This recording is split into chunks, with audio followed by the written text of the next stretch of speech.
Hi everyone, this is Robert and welcome to IDG Live. Apologies if you are watching this live for the slightly late start. I got myself a new laptop, I got myself a new microphone. I thought all of the audio problems are going to be solved.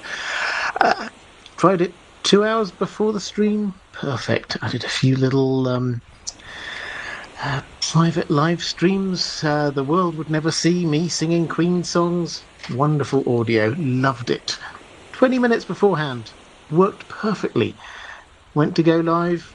We do not recognize this microphone. So, apologies for the late start, and apologies that I'm still on the old setup, but there we are. So that's what's going on here. But today, with no other further ado, we will talk about A Knight of the Seven Kingdoms.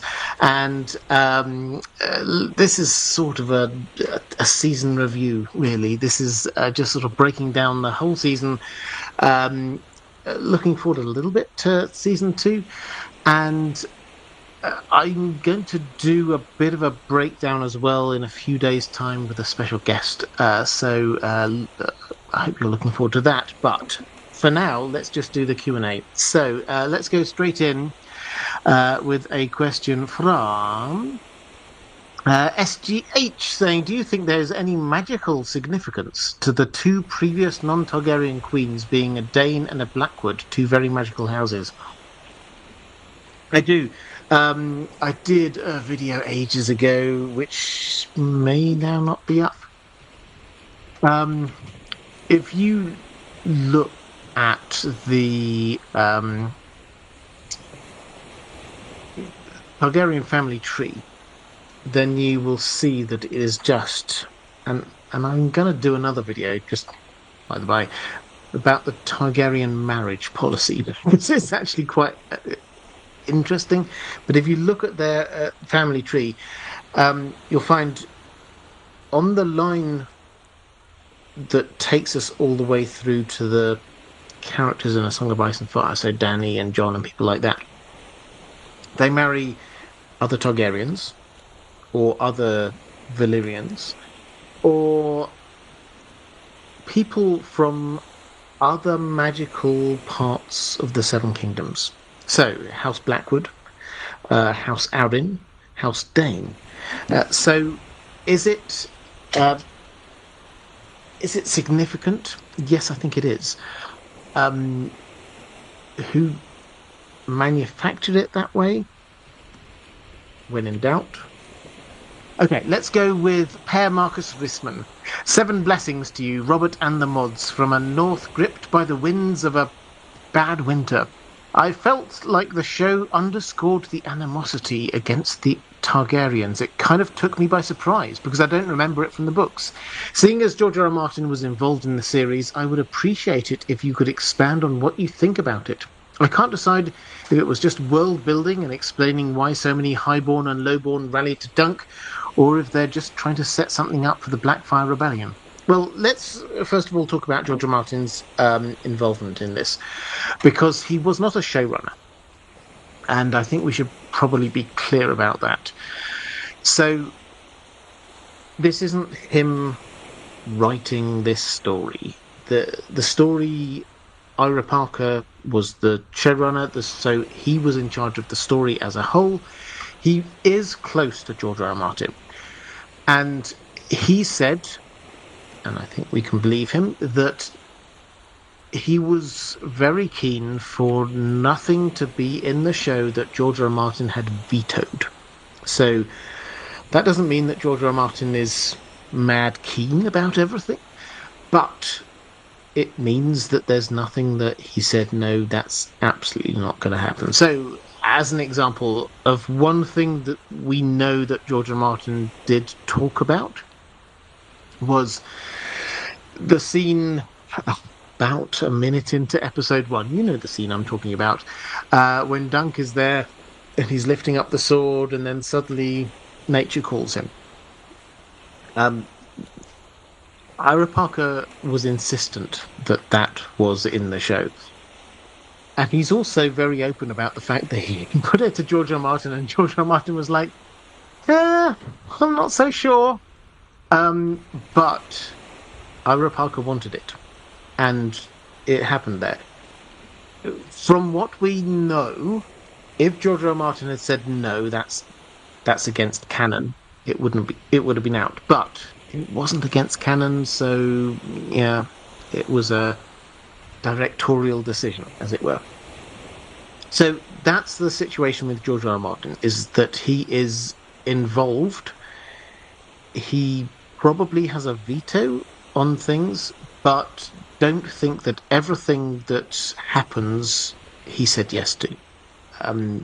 There will be some things that are intentionally left vague, or he's not so sure about, but he's okay because he understands that's how TV works. So that's the first bit. In terms of sort of why this whole idea of like the anti-Targaryen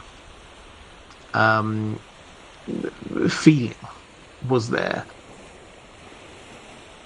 So this is new, it has to be said. And it did crop up quite a lot in this season. Raymond Fossaway says it out loud. You know, they're just aliens and whatever he went on with. Lionel Baratheon came out very strongly against the Targaryens. The small folk, it wasn't overt, but they were quite happy to kind of laugh and joke against the Targaryens. So what we've got here is this idea of the Targaryens ruling, but most people not really liking it. So is that from George? It's not directly from George, but he's probably okay with it. Now, one thing that we do know is that Egg, when he becomes king, Aegon V, he will face a lot of opposition. People will not like his reforms. And we also know that he decides that the only way, eventually, it took him a couple of decades as king, but he decides that the only way for him to enforce his rule is to get the dragons back. And the dragons, I think, are the key here, because when we get to House of the Dragon and the first 150 so years of Targaryen rule, no one could oppose them because the dragons were so powerful. If you just came out then and opposed the Targaryens, then they would just fly a dragon over and burn you, and that's it. There's no other option going on there. So when the dragons have gone, the Targaryens have stayed in control. And people are like, well, why are they in control? I get it that they could kill us when they had dragons, but now what makes them so special? Added to which, and the added layer that they've sort of pushed in here, I think, which is pretty good, is this idea that what have they actually brought? Since the initial invasion, how many civil wars have we had? So you get Aegon's invasion, that was a long civil war, effectively, when you take into account what happened with Dorne. Then after that, you get under Aenison, then Maegor, you get a civil war against the Faith of the Seven. Jaehaerys and Viserys, mostly peaceful, but then you get the Dance of the Dragons, and then you move forward a few more years, and then you get the Blackfire Rebellion, and it's a matter of what have they brought us? Just civil war and death and destruction year after year after year.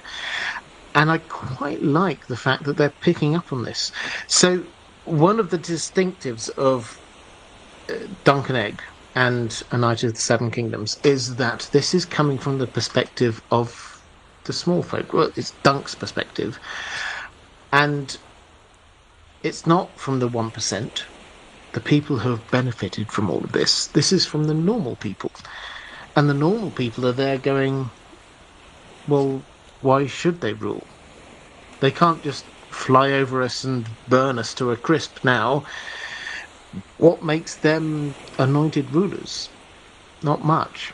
So I quite like it. I quite like this simmering undercurrent that is definitely going to be carrying on all the way through the well, however many series we get.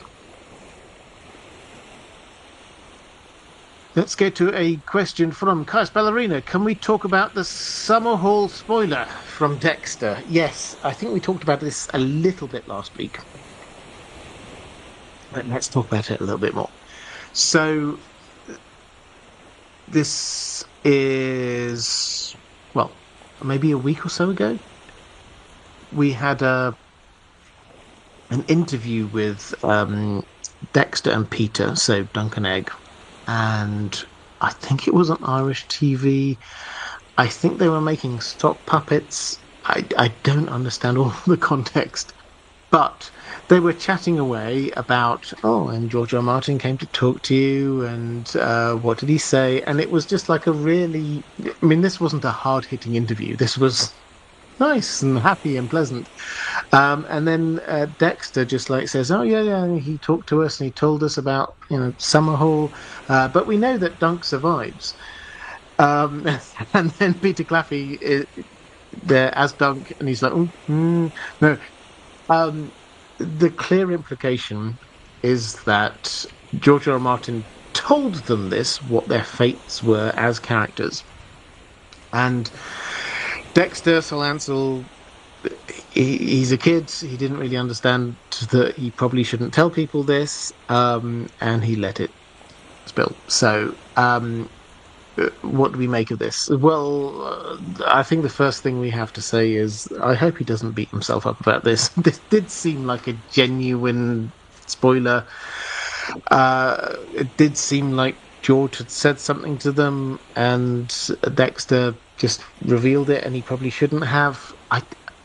I hope he doesn't feel bad about it, because the fandom loved it, and I don't think it changes too much. So that I think is the first point. So the idea that they are going to get to Summerhall and then Egg will die and Dunk will survive. What does this mean? Well, we have to go back to the text, and this is the first of 2 or 3 times in the TV show where I think we're challenged to reevaluate what we read. Because we're never told that Dunk dies at Summerhall.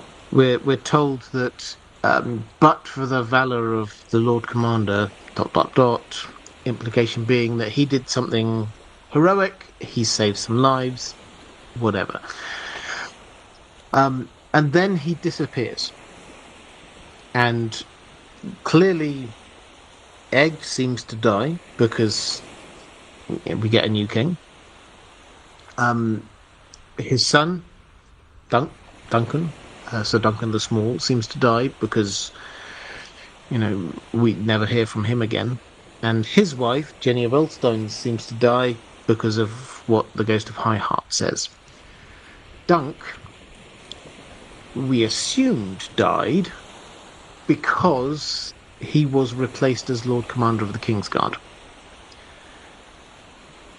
That doesn't mean that he necessarily did die. Now, I have done a video, I think it's come out now, about... it was based on this theory that is Dunk now cold hands, but I think the first part of the theory actually stands up.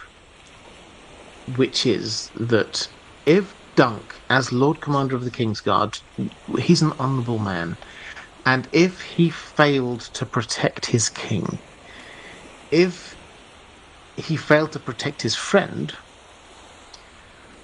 even if he did some honourable act to save someone else, what would he do? Would he carry on in the Kingsguard and say, oh, okay, I'll just carry on being part of the Kingsguard to whoever's next? That doesn't feel right. He's an honourable man. Probably he would have said, I'm going to go up to the wall. And added to all of that, there is a huge... Go look at the video if you want, but there's a huge amount of kind of textual evidence connecting Dunk to the wall. He, just as a couple of random examples, he thinks that his father might be there. Randomly. He thinks, oh, okay, maybe if I went to the wall, then I'd meet somebody who was really tall and looked a bit like me. And then almost the last sentence of book 2, Egg says, we should go to the wall. Why? Because it's tall, equating it to Dunk. There's a couple of characters up there, Small Paul as an example, who and Gren, who they have echoes of Dunk. They're both called thick as a castle wall, which implies maybe they're descendants. So all of the hints are that maybe he does get to the wall at some point. So what do we think about this? Assuming it's true, which I think we probably should assume, then yeah, it kind of alters our perception, and I think gives us an understanding of how George R. R. Martin has treated these first 3 novellas. We shouldn't treat them as these kind of literal truths. It's all from Dunk's perspective. So maybe there are some things that are a little bit nuanced and clouded in there that we should look again at and try and work out, is that really what happened, or is there another layer going on? Michael Trainer, a quick Google search tells me Dunk and Egg go to Dorne and Oldtown prior to the events of the second novellas. Do you think the second season will explore these events or spoil some unpublished material? So yeah, they head towards Dorne. They're going to try and find Tansel, too tall. That's the idea. This is good for them, because 3 months after the events of the tourney at Ashford, then the spring sickness hits. And this is terrible. This isn't just like, everyone gets a little bit sick. This kills, devastates a quarter of cities. And it has a huge impact, firstly, on the line of inheritance of the Iron Throne. So you will remember, so Baelor died. He was the heir to the throne, but he had 2 children. Both of them also died in the spring sickness, as did the king. So suddenly, we get, within the space of 3 months, the king, the heir, the deputy heir, and the deputy heir, so to speak, all die.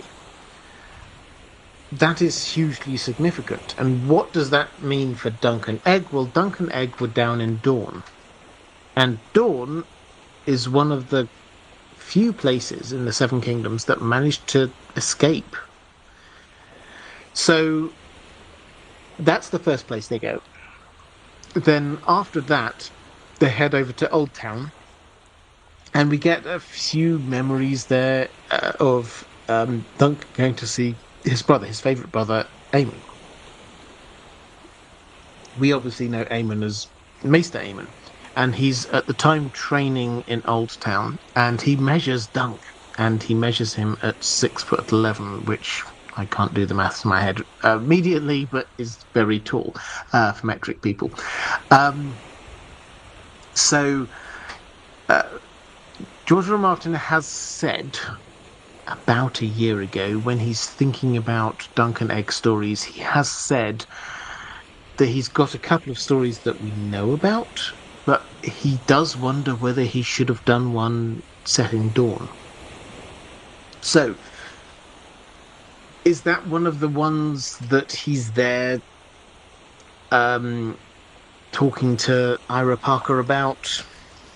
I suspect probably not. Will we get flashbacks? I suspect probably yes. I suspect we probably will get a flashback to Oldtown with Maester Aemon. That seems to be quite an important moment for Egg. And for Dunk, it's quite an important moment when they're in Dorne and they have to bury a horse. You know how much he loves his horses. So, yes, I think we will get flashbacks to those things. But I don't think it's going to spoil unpublished materials unless George R. R. Martin writes a lot of Dunk and Egg stories. I think the next Dunk and Egg stories that we know of are almost certainly going to be the ones that he's already trailed. So the Village Hero and the She-Wolves of Winterfell. Clueless Fangirl, hello. Good to see you. I've got another question in the chat somewhere. Trisha Brady, thoughts on the music choices for the finale? I didn't mind the opening music, but the closing song was just weird. This has divided opinion, it has to be said. So the opening music was kind of like a jazzy kind of thing. The closing music, I didn't know, but I think a lot of people knew. Neither were sort of fantasy Middle Ages-y, which I don't mind, but I think I think I'd have preferred something else. I love the overall musical theme of A Knight of the Seven Kingdoms. I think and I forget the composer's name, I think he did really well. Because Dunk and Egg should be fun, it should be light, it should be kind of whimsical. It should be living within the Game of Thrones world, but not dominated by it. And I think most of the time it actually worked perfectly. I would have to say I didn't really like the jazz. And I wasn't 100% convinced by the closing music. That probably puts me in a minority, but yeah, okay, so be it. Caius Ballerina, does Dunk surviving Summerhall help solve the Brienne problem? If he leaves the Kingsguard after Summerhall, he could marry whoever leads to Brienne, Tarth or Targ. Yeah, I don't think there is a Brienne problem. In as much as we know that Brienne, and for those who don't know this, we know that Brienne is a descendant of Dunk. We just don't know how or where or when. We've got various fan theories, but we do know that his shield was there on Tarth, which kind of implies that he left in a rush. So if I had to guess, it was more during his younger days that he was there, and he had to leave in a rush. I think when Summerhall happened, Dunk was in his mid to late 60s. We don't know the exact age. He doesn't know when he was born, so mid to late 60s. I mean, it's not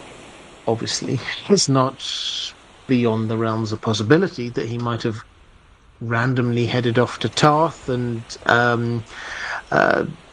then I guess at that point it would be the grandfather, become the grandfather of Brienne. But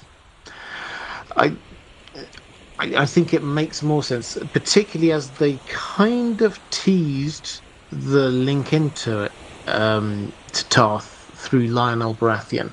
So perhaps they do go and see Lionel and they meet him in Tarth, and I don't know, something happens.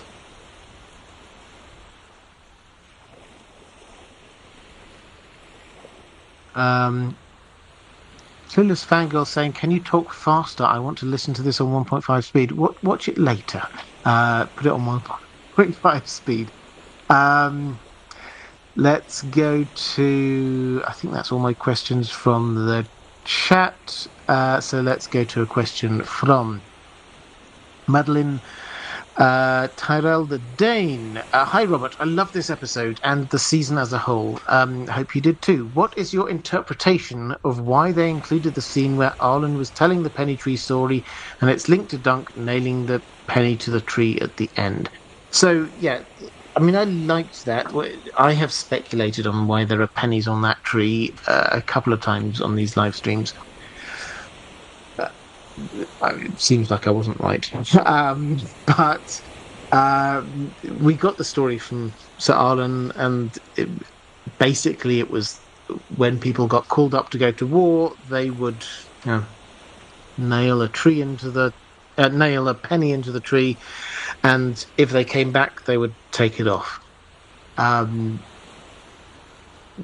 So the penny tree has lots of pennies in there, and it's sad. So that's the story. Why does Dunk do it? Well, there's a connection, obviously, to Sir Arlen. He's respecting the tradition of Sir Arlen, but he's also taking that tradition and putting it to his tree. So this was history that he was all the way through the show, almost every episode. He sits down and leans against that tree. This was an important tree, and important things happened while he was, leaning against that tree. So him nailing a penny there was saying, I'm now leaving. I'm now going off somewhere else, and it may well be I don't ever return. So this was him acknowledging what Sir Arlen had given him, but then also acknowledging that whatever happened there at Ashford, he was moving away from. He was going on to something new. So I thought it was quite nice as a little scene. It was left open to interpretation, but I liked that.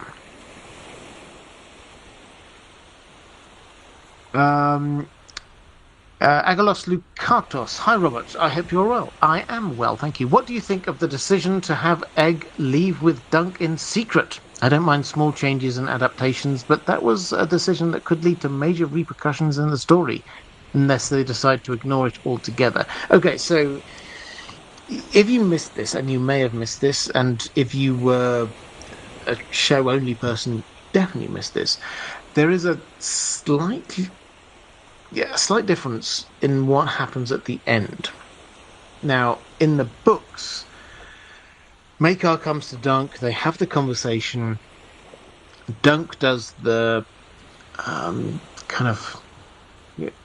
really kind of cool but killer lines all about Darren and all the meat that Arian ate was nice and rare and bloody, and Darren never slept in ditches, and he kind of leaves it hanging as a kind of, so what you've tried as parenting clearly never worked. Maybe something else would. And in the novella, then we get Maekar just going, nah, and going out. And then Dunk hears him riding away. So we don't ever get him saying, okay, you go. What we do get is that very next paragraph is Egg turns up and says, my father said I can go with you. And oh, hey, I've got this ring. We'll find out later. We got this ring, his ring, to prove that I'm a Targaryen if ever I get into some trouble. So the fandom as a whole interpreted that for a very long time. I also interpreted that as for a very long time as Maekar kind of accepted that he'd not done well on his oldest two children. And so what had he got to lose with his youngest child? Just to let him go. And that felt like quite a growth thing for Maekar. What we have in the show is that Egg was listening into the conversation. Maekar doesn't listen to what Duncan is saying and then just like walk out. He stops and says, "He's my last son," kind of implying no. Then Egg turns up and says, "My father has said whatever," and Duncan and Egg carry on. But then we get Maekar going, well, "Where's Egg? Where's he gone?" Egg has clearly gone without his permission, and eagle-eyed people have checked, and they saw that Maekar was wearing his ring, his signet ring, the ring that showed that this person is a Targaryen, and it was missing in that last scene. The implication is that Egg stole it. So we have a kind of a discrepancy between the two. I say kind of because it's never 100% said that Maekar allowed this. You could draw a line through it if you want that Egg did run off without telling Maekar. So that's kind of fuzzy.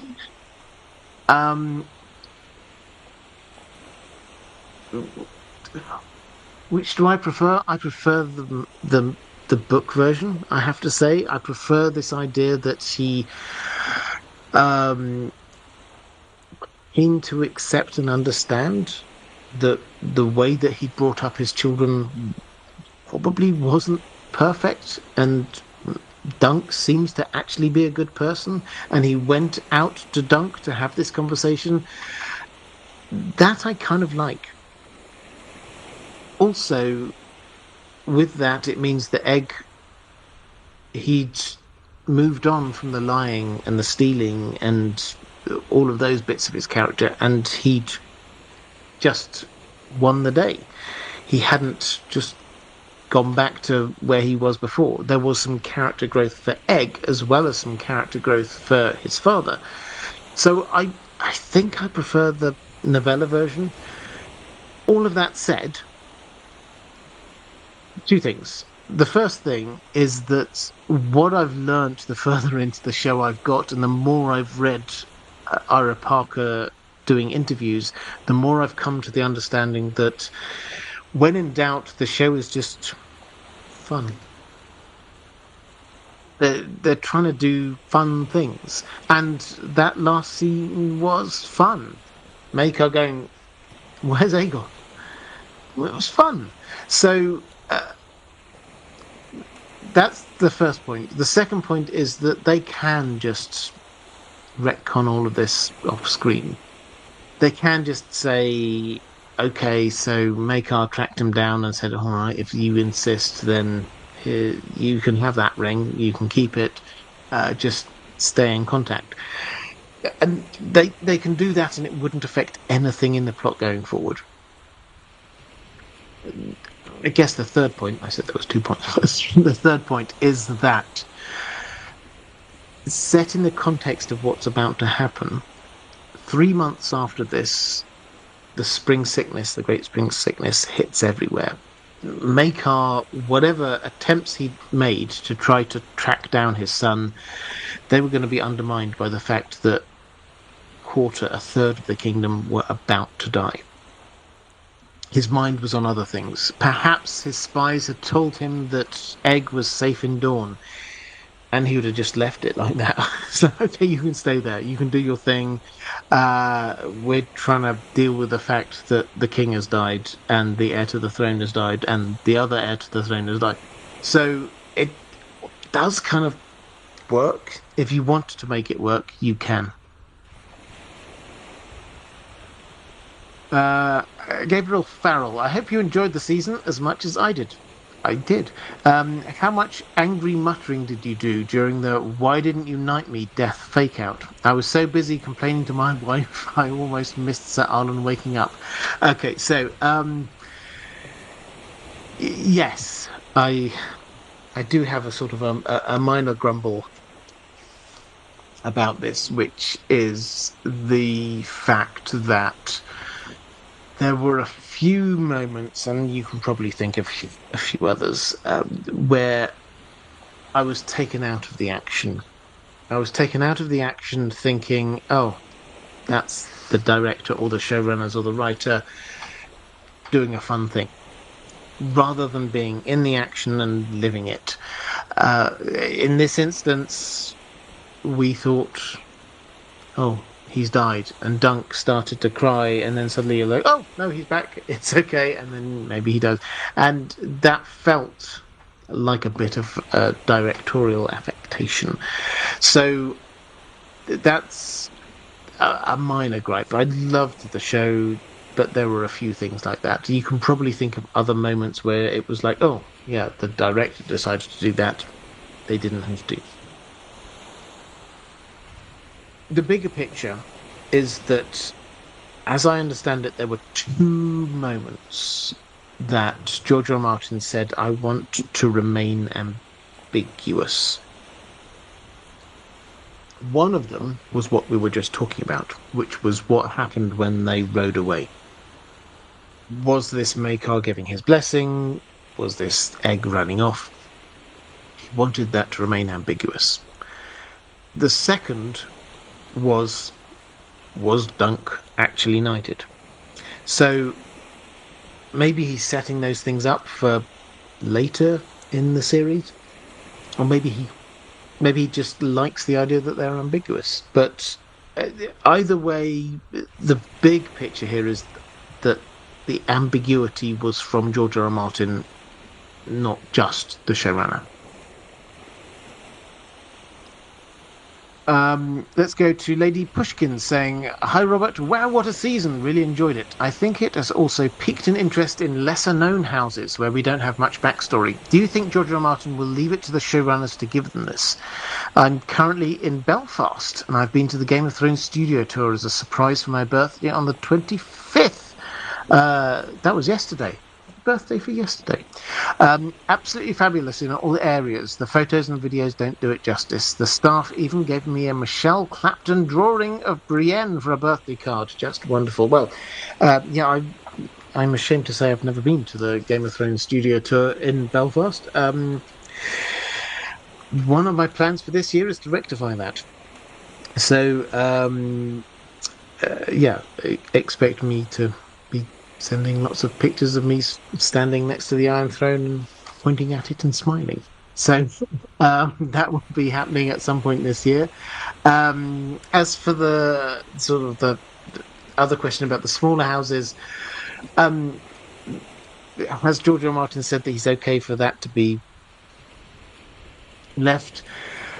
I mean, I don't think he's explicitly said it, but I think the clear implication is that we've got extra information about House Beesbury, the burial rites of House Beesbury, House Fossaway, what happened to the cadet branch of House Fossaway. I think, oh, pardon me, also like Lionel Baratheon, slightly larger house, obviously, but I think he's okay with this idea that showrunners on his show will add to the lore, particularly when it comes to smaller houses. So might we expect to see some more of that? Yeah, absolutely, 100%. Diego Godoy. Hola, Robert. Honor to you. What were your thoughts on the final episode regarding Maekar summoning Dunk to him? instead of him going to Dunk when he's recovering by the tree, as in the book. For me, the book version shows a lot of humbleness from Maekar, which I thought was missing from the show. Yeah, so I think we now have to say that there are two accounts of this. There are two bits of canon. Now, George R. R. Martin did, a couple of years ago, I think it was with History of Westeros, a great interview when he was talking through his idea that there were two canons. There was book canon and there was show canon. And I think what we're looking at here is a difference between the two. So in book canon, yes, I think that Maekar coming to see Dunk showed a bit about his character, and it showed a bit about him realizing that it's not just humility, it's just maybe he needs to reach out sometimes. That felt like quite an important step to me. That wasn't on the TV show, because on the TV show he summoned him, and on the TV show he was very clearly struggling with the death of his brother. You will see he was looking at the same book that Baelor was looking at earlier. He didn't want to sit in the same chair, but he sort of, perched himself on the table next to it. He was struggling with this idea that his brother was dead.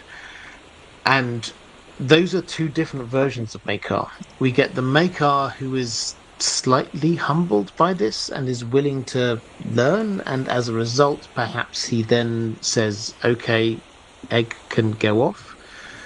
Or we have the TV show version where he's not humbled by this. He's still just there thinking, I'm a Targaryen, my brother has died, but, there are standards we must keep. And he doesn't allow Egg to go with Dunk. So, for me, this is a bit of a dichotomy, and I think they did this well in showing the difference. If they'd carried on all the way down the book path and he'd come out to Dunk and then not gone with what Dunk said, that would have felt a little bit wrong.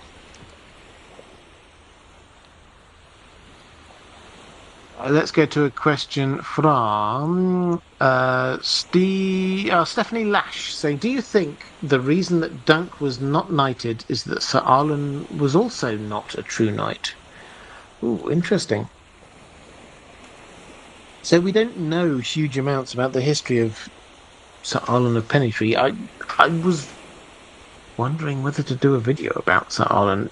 Let me know, put it down in the comments or something if you think that would be interesting. I like this idea, but they played up on it a little bit more, it has to be said, on the TV show than in the books. So in the TV show, it was, oh, you always wanted me to be a knight, and then why did you never knight me? They were pushing the angle, I think, quite a lot more than we had in the novellas. In the novellas, it was the kind of second reading when you go, oh, hang on a moment. Is that why he never did it? As in, he never knighted Raymond? It's not the thing which jumps out, I think. It's not a thing which jumps out immediately unless you're analysing the text immediately, if you're just skimming through it as a nice light read. It would very much echo Dunk, or pre-echo, whatever it is, in that him not knighting Dunk is because he actually was a true knight and he realised that he couldn't do that. And then Dunk was also a true knight but couldn't do that again. So that does kind of work. But on the TV show, they did kind of I'm going to struggle with this a little bit. They did kind of degrade his character a little bit. Now, those of us who have read the novellas will, I'm sure, have got to the end of the third one and gone, yeah, probably Dunk was hero worshipping Sir Arlen a little bit too much. Probably he wasn't all that, but we don't really have the evidence for it. On the TV show, they really put it in our face. And it was just like, no, he wasn't great. He had some good moments, and just in defense of Sir Arlen, he did, even when he was drunk, the first time he kind of like burst onto the scene, he was drunk and he shouted out, "In the name of the mother," and then took out the people who were attacking Dunk. And that is, in the name of the mother, I swear to protect the innocent. He was a knight who remembered his vows. So they got that bit right, but a lot of the rest of it, not so much. That he, in Dunk's memory in the novellas, he's a lot better as a character. And he's not so much of a drunkard, it has to be said. So, is the reason he wasn't knighted because Sir Arlen wasn't knighted? It's one of those things that you could have as headcanon. We've not really got much evidence either way, I'm afraid. But it works for me, but I don't think we've got the evidence for it.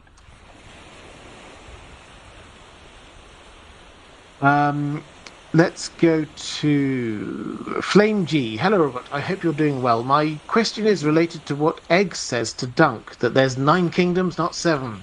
So, how many kingdoms are there?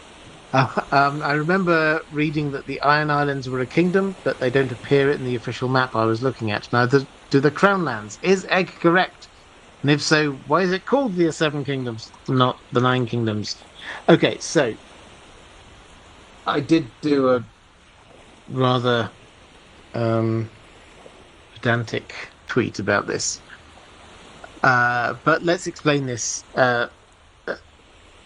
First up, as I said, my driving understanding of the entire show is that it is fun. And it was a fun scene. Egg correcting Dunk. Also, I think we'll probably pick up on this a little bit later, but the Dunk saying, "Are you mad?" And Egg being like, "Does it matter?" Because Dunk's this being, fun and silly. "Are you mad?" And Egg is like, "Oh, what? Well, mate, people think Targaryens are mad. I'm not mad. Maybe my brother's mad, not me. I'm not mad."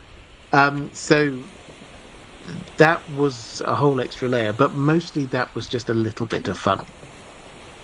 But because we love this stuff, is it 9 kingdoms, not 7? Well, point number 1. The 7 kingdoms is the name of the realm. It is not a description of the realm. So, all the way through the history from Aegon's invasion forwards, it is called the 7 kingdoms.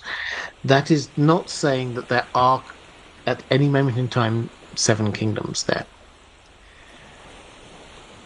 The 7 kingdoms comes from the situation just before Aegon invaded, in which there were 7 kingdoms that he would invade. Now, technically, even then, there were 6 kingdoms and 1 principality. Dorne was a principality.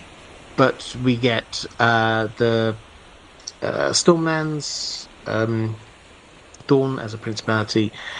We get the Reach, the Westlands, the Kingdom of the Isles and the Riverlands. So that's the Iron Islands and the Riverlands connected, the Vale and the North, which is 7. So that's where the 7 come from.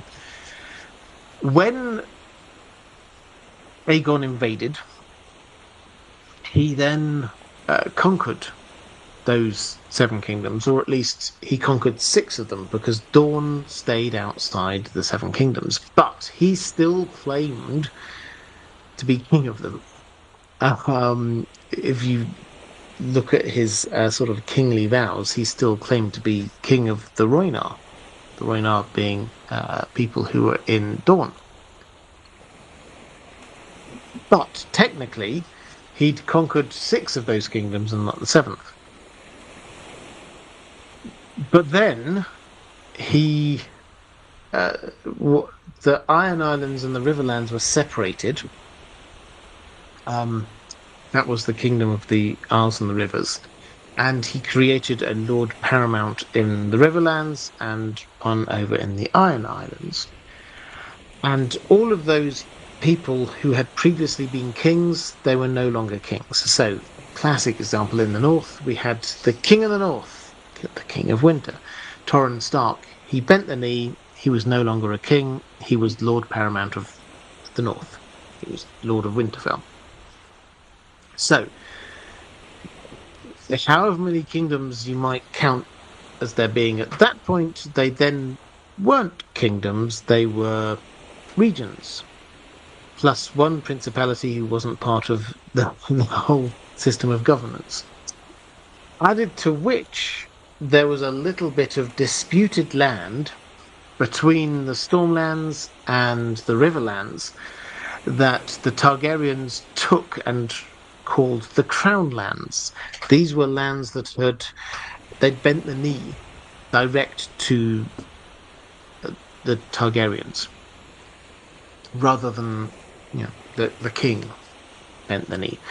And so that area, which you know the names of the smaller towns, Rook's Rest, Duskendale, all of that kind of area around there, including King's Landing, that became the Crown Lands, and that had never had a king. But then the King of the Seven Kingdoms ruled over them direct. So that's the situation, is that there were 7 kingdoms, / 6 kingdoms and 1 principality. After Aegon invaded, and many years later, once Dorne was part of this, then you had 9 regions, none of which were technically kingdoms. So, to bring it back to the original point, the 7 kingdoms is the name, the legal name of the realm. It is not a description of there being 7 kingdoms. I hope that explains it, but it's one of those things where you can go down the nerdy route, but that's kind of missing the point that it was just a fun interaction. The next Freud. Future story, Dunk needs a Valyrian steel sword. I mean, that would be cool, yeah, but they're very few and far between. So there are 200-ish Valyrian steel swords in Westeros, and they are pretty much all held by major lords of the land. So for Dunk to get a Valyrian steel sword would require something pretty impressive. That's not to say he won't. He may do, but we don't know that he does, and it would require a very impressive thing. To the extent that, so the Tourney of Ashford Meadow that we looked at in season 1, book 1, I don't think there were any Valyrian steel swords there at all, as far as we're aware. And that had huge, several members of the royal family, some of the most significant noble lords in the area. And no, I don't think there were any. We're not told of any Valyrian steel swords there.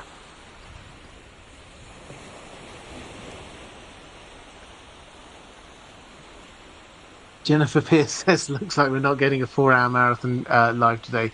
Someone get that man some caffeine. Yeah, I haven't got any caffeine with me. I do apologise. So, yeah, it might not be a marathon 4-hour one today.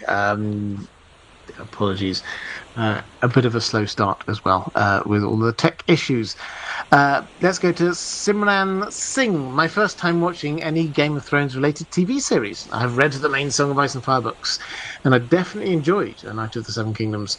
We'll be watching season 2 when it's out. I noticed a lot of moody filler sequences with no talking, and note that you have mentioned that the Hedge Knight source book is a novella.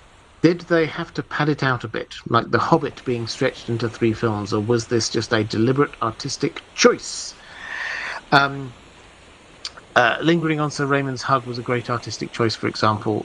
Sir Raymond was a delight, a wonderful mix of loyalty, innocence, and ignorance. So, yeah, I agree completely. Raymond Fossaway, I thought, was a great character. And I agree. Sort of holding on to that hug was good. He was a very human character, and Dunk also a human character, but you do wonder how much love he's had in his life. He never knew his parents, and then he was raised by Sir Arlen, who, yes, took care of him, but doesn't seem to have been the most caring and loving of parental figures. So, the bigger picture, is it padded out?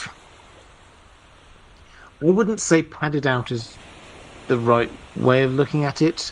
So, what we have is a story that we have a lot of the dialogue lifted out and used word for word, and all of the main sequences in the novella are used, but they added to it by extra characterization mostly.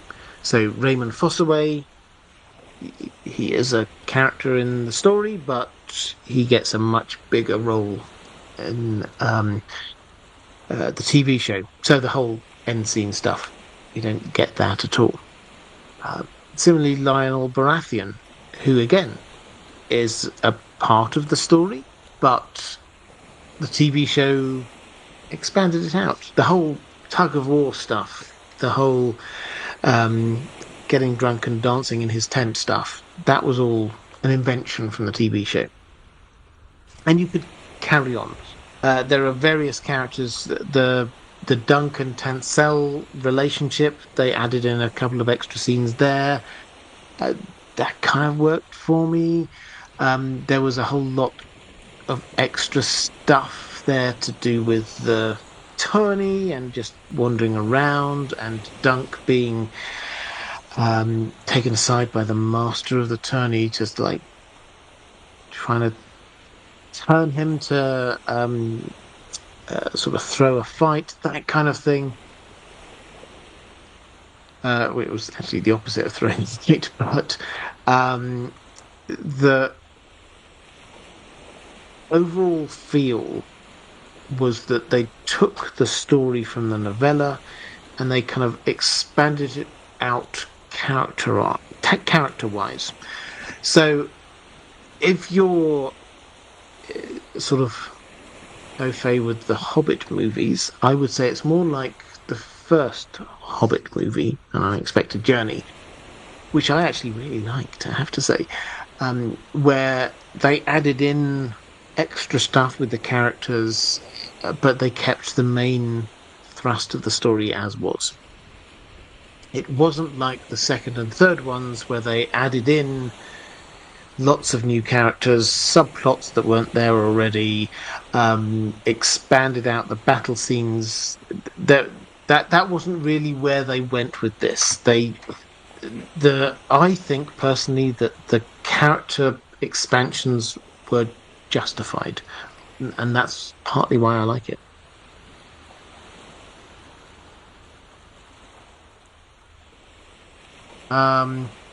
Tommy of Fen saying IDG is a big time Hobbit head. I'll take it. Zero saying, hello Robert, I'm curious about your take on Lionel Baratheon. I get where he's coming from with the Kingsguard not allowed to harm a prince of the realm, but Baelor charged into an unknown fate. Do you think his criticism is valid, or Baelor leveling the playing field because Maekar ordered the Kingsguard to challenge? So this is, I think, an episode 6 comment, where Lionel's there basically saying he risked nothing. Baelor risked nothing. because the Kingsguard weren't going to attack him or kill him. Now, he did risk something. We see that by the fact that he died. The Kingsguard might not have attacked him, but his brother would have done. We know that for a fact. And Stefan Fossaway may not have been wanting to risk his new lordship by taking on to the heir to the throne. But Aerion, he's a bit of a wild card. I would agree that Baelor took on a risk to go in there. It wasn't as great a risk as the others did. That's pretty clear. Someone like Raymond Fossaway, he charged into combat. He wasn't even in full plate armor. I don't know whether you noticed, but it was like he turned up thinking he was going to be a squire with just a few leathers on, and then got knighted, and then just like jumped on a horse and went into battle. It was, he wasn't equipped for this. So he was the person who risked the most, because he also knew that Stefan Fossaway definitely wanted to kill him. The Kingsguard definitely would have killed him. Aerion definitely would have done. So it's there are levels to this, but anyone going into that would have known that there was a risk of death. So what we're looking at is not Lionel Baratheon spitting facts. This is Lionel Baratheon setting out his point of view, which is slightly different. Chaos Ballerina saying INC has some Bloodraven tinfoil. It's claimed he can turn into mist. He wants to prune the Targaryen tree. The trial was covered in a mist. Either he uses it to kill Baelor or cause Maekar to.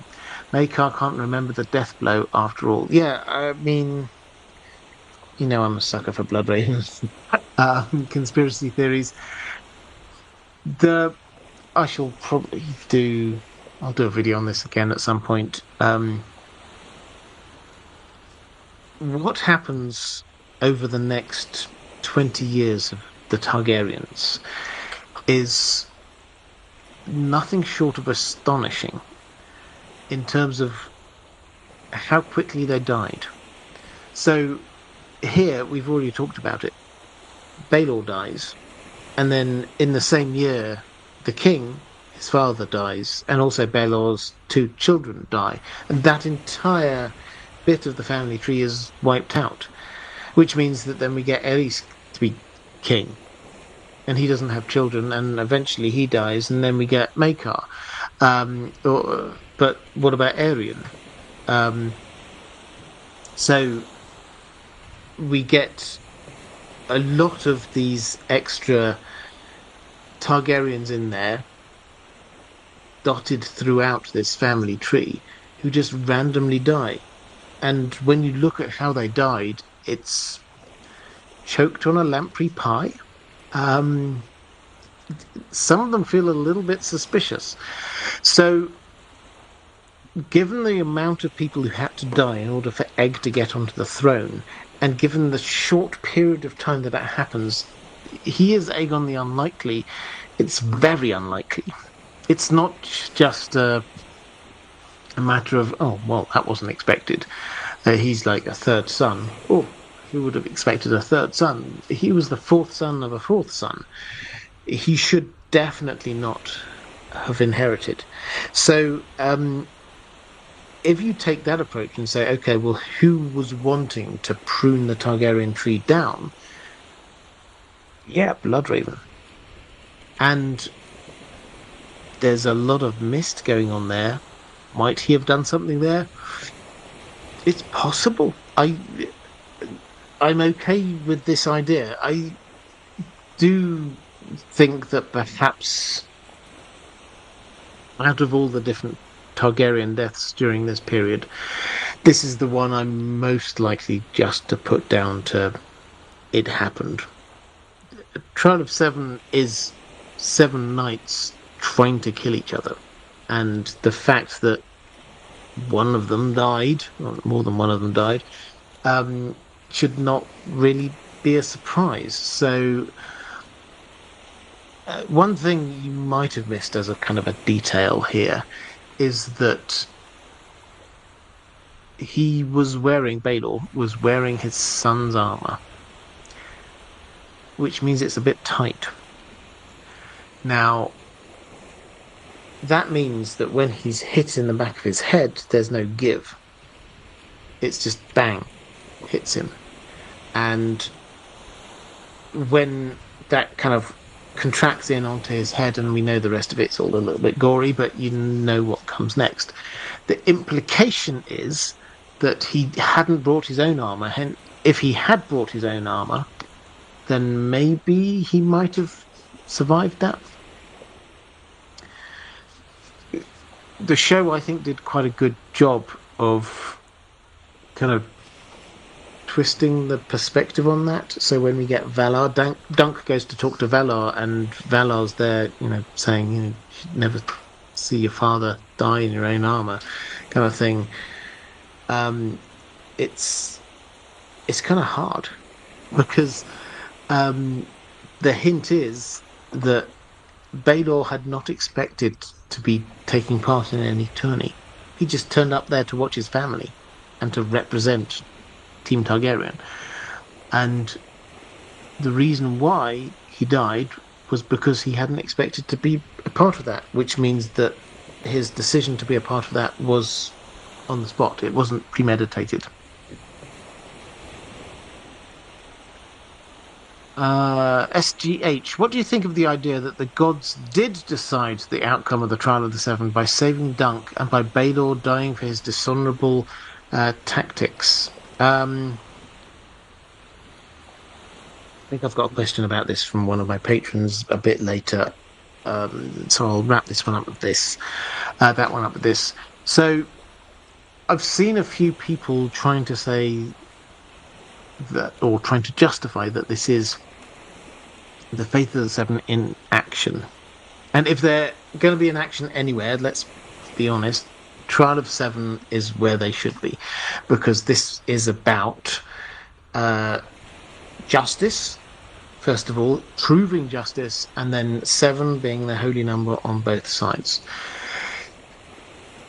Do we have any evidence that Trials of Seven show justice? Well, probably not, if you go back to Maegor. But here, I have seen the theory, which I like. I have to say, I don't necessarily buy into it, but I like that Dunk, during his time at the tourney, met the 7. By which we mean that he met the crone, and you could imagine the crone, and he met the smith. Yeah, of course, he met a smith. And he met the mother. Oh yeah, there's somebody who was a mother that we didn't know was a mother. And he met the maiden. Oh yeah, he definitely met the maiden. And he met the father, and he met the warrior, and he definitely met the stranger. So I buy into this idea that if you're interpreting this through the Faith of the Seven, then he did meet all aspects of the 7. Does that mean that he got saved by it? I don't think they showed that on the TV show. I think they showed him getting up because Sir Arlen and his memories and Egg shouted at him, "Get up." If you're looking for a character who may have been saved / brought back by the 7, I would suggest you look at it's one of the first chapters in book 3, Storm of Swords, where we get Davos, who after the Battle of the Blackwater, he kind of wakes up on this little rock out in the sea, and he remembers the wildfire, and he's swimming underwater, and he keeps swimming and he keeps swimming. He's looking up, and above him is burning, and he knows if he goes up, then he will die. And he keeps swimming and he keeps swimming, and he feels that he hears the mother from the Faith of the Seven talking to him. That is an incredibly spiritual moment that we often kind of glaze over because we don't think of him as being a particularly faithful person. But that entire chapter is him as a devout Faith of the Seven person saying, this happened because of Melisandre, who's brought the heretical religion in, and I need to go and confront it. So if you're looking for a Faith of the Seven intervention, I would go to there rather than to here, where we don't have any evidence that anything particularly happened.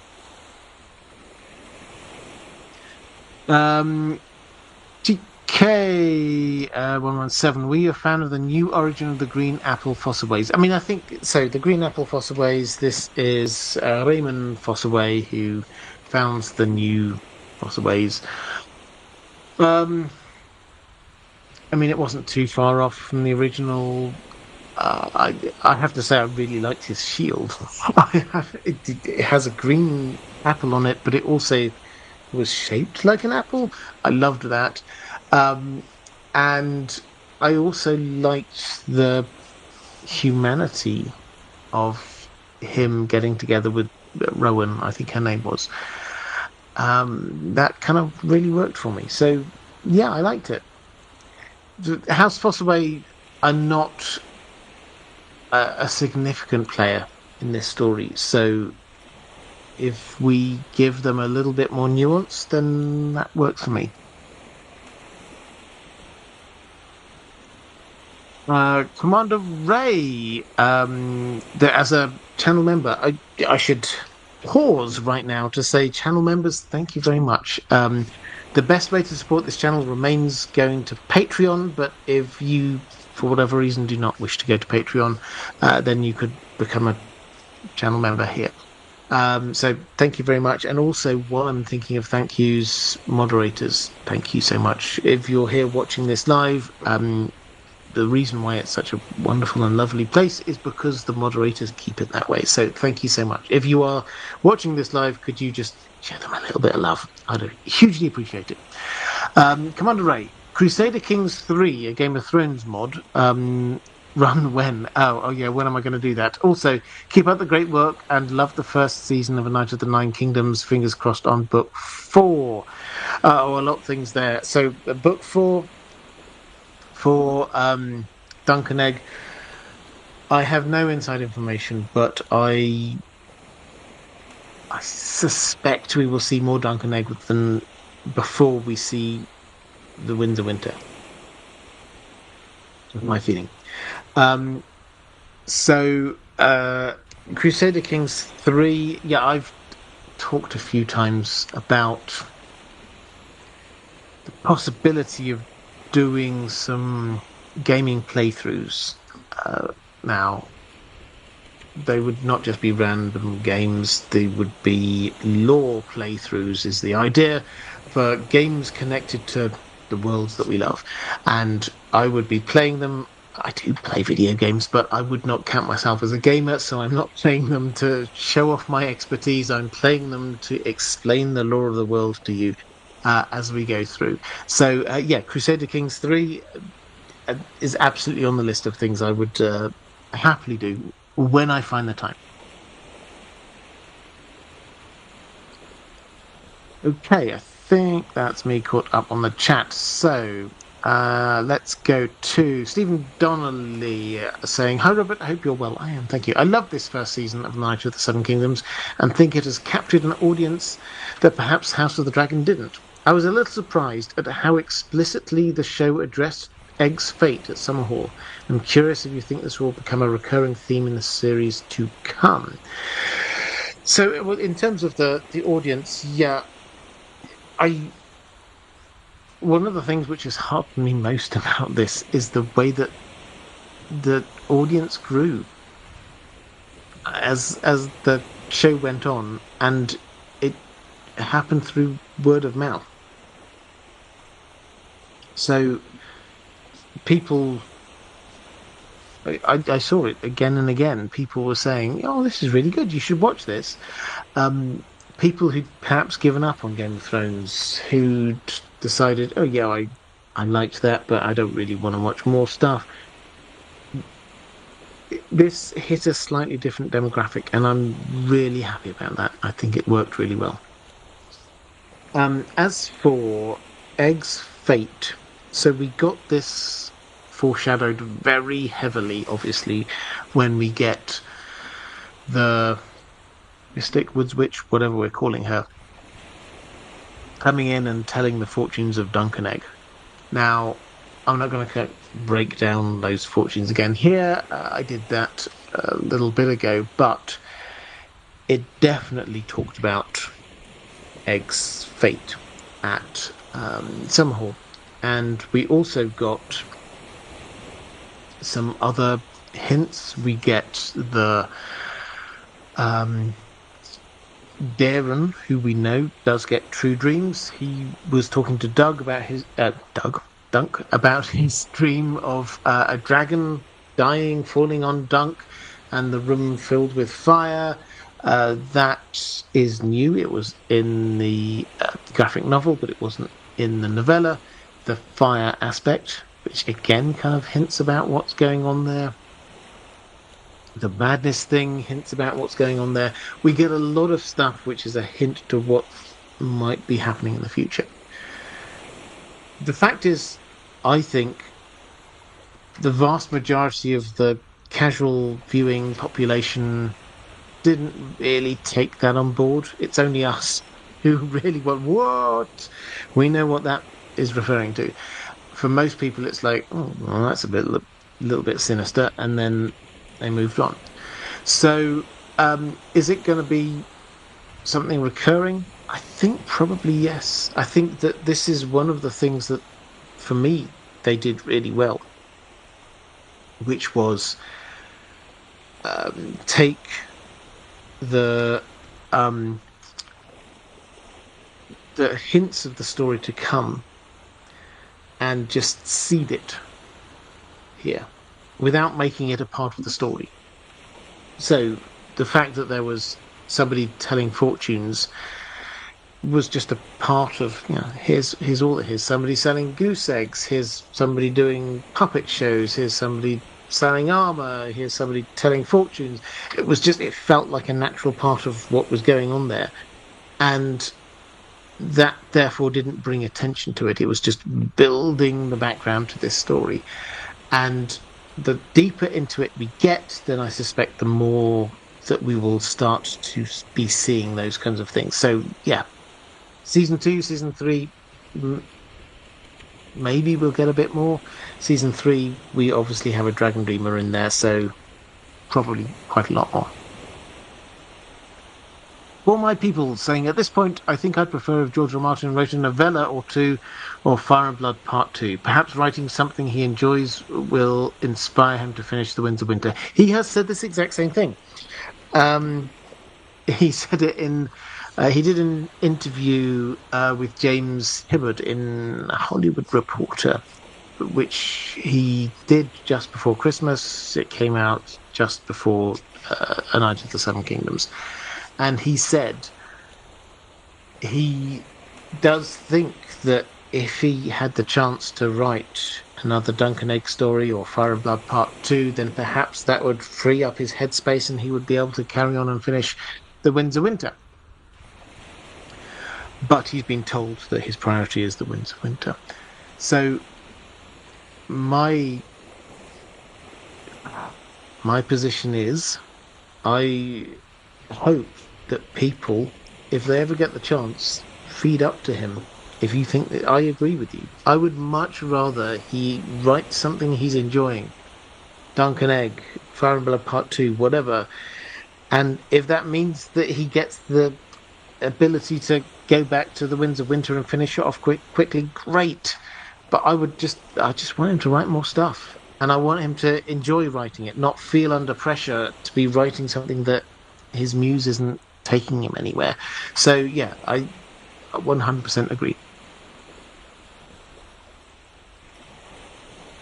Let's go with the Bazman. Hi, Robert. Happy to finally get a question in on time again. What do you think about the show giving us definitive answers to stuff the book left ambiguous? For example, we most likely saw the blow that killed Baelor, while I believe the novel doesn't outright tell us it was Maekar. So no, it doesn't outright tell us that it was Maekar, but also I would argue that the show doesn't outright tell us that it was Maekar either. We get in the background, this isn't like one of the main things going on, we're mostly focusing in on Dunk and Aerion, but we do get to see a hit to the back of the head of Baelor. And Baelor clearly doesn't know exactly who it was, and he says probably it was Maekar. Maekar clearly doesn't know who it was, and they say, well, people will say it was me, and I meant to kill him. So I think the show has kept the element of slight uncertainty. Probably it was him, but I think we're supposed to go away from the novella also thinking that probably it was him. So I don't think that's changed huge amounts in terms of the making clear stuff that was ambiguous in the novella. There are two things that, as I've already said, George R. R. Martin has said he wanted to remain ambiguous. The egg leaving, was that him just running away? Was that Maekar giving his blessing? And was Dunk actually knighted? So that then I think is three of the main plot points here that are kept ambiguous. Now, I think what they did do was make clearer some of the things about Dunk that perhaps weren't there. So Sir Arlen, for example.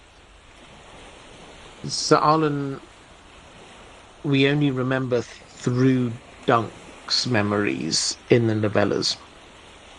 And he always remembers him fondly, in a good way. But the moment you go into flashback, you actually see what someone was like. And they chose not to always show him in a flattering light. I mean, obviously once they did show in a very flattering light in a different way, but they went to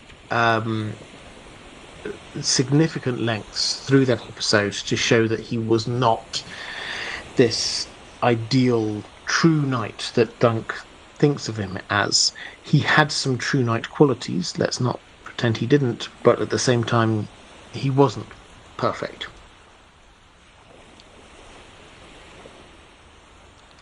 Kais Ballerina, is this actually how the Fossaways get their title back after losing it during the reign of Aegon III? They are prominent background characters in court in Song of Ice and Fire, but are never called lords on page. Yeah, I think that's the implication. So this is...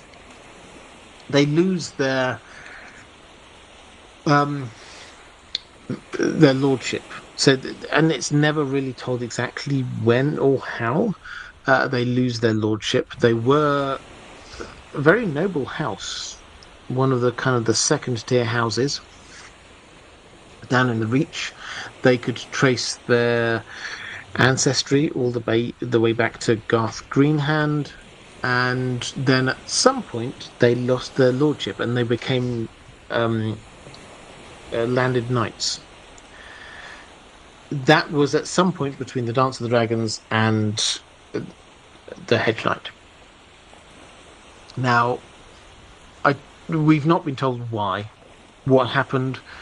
I personally wonder whether this was a Blackfire Rebellion thing, actually, but we're not told, so that's just headcanon for me. The important principle, though, is that this was a family which was a lordly family it was held in high regard, and then it was stripped of a lot of its status, and they were made landed knights. Now, that might sound like a bit of a technicality, but it's a significant drop down in stature. So, what it means in terms of social status is that the lords are the people who have the power of pit and gavel in their area. I think is what they often say. Is they are the people who rule. They are the people who decide the law in their area, subject to the greater law of the land. Landed knights do not. So they have a lord over them. So they are always having to obey the lord of their own lands. They have a castle. They have, they may have a number of knights who are sort of sworn fealty to them, but they are not in charge legally of their own area. So this was a huge drop down for House Fossaway.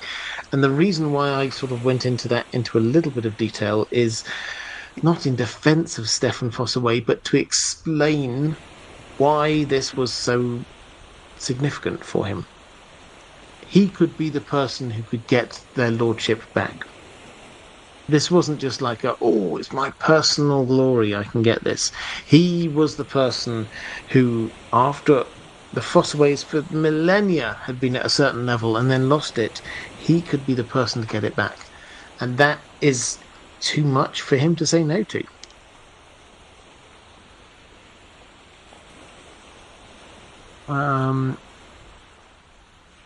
Let's go to a question from Kier. I don't know much about the book, so forgive me if these are stupid questions. There's no such thing as a stupid question. I have probably said this before. We all start somewhere. And if you've not read the books, then it's not a stupid question. That's why we are here. So, could Dunk become burnt and unrecognisable, possibly hunched after Summerhall, and pick a new name to be a hedge knight again? Yeah, he could do. If he survived Summerhall, as we now think is the case, then he could have become burned and unrecognisable. Personally, I think, as I mentioned earlier in the stream, I think the most likely solution is that he went to the wall as a matter of honour and because he's hugely linked to the wall. So could he have gone into hiding? It's probably fair to say that at that particular moment in time, he was the most recognisable person in the Seven Kingdoms. He had spent his time wandering the Seven Kingdoms. Everybody knew that he was Lord Commander of the Kingsguard. He'd fought. He was a war hero. He'd fought people. He'd added to all of that, he was hugely tall.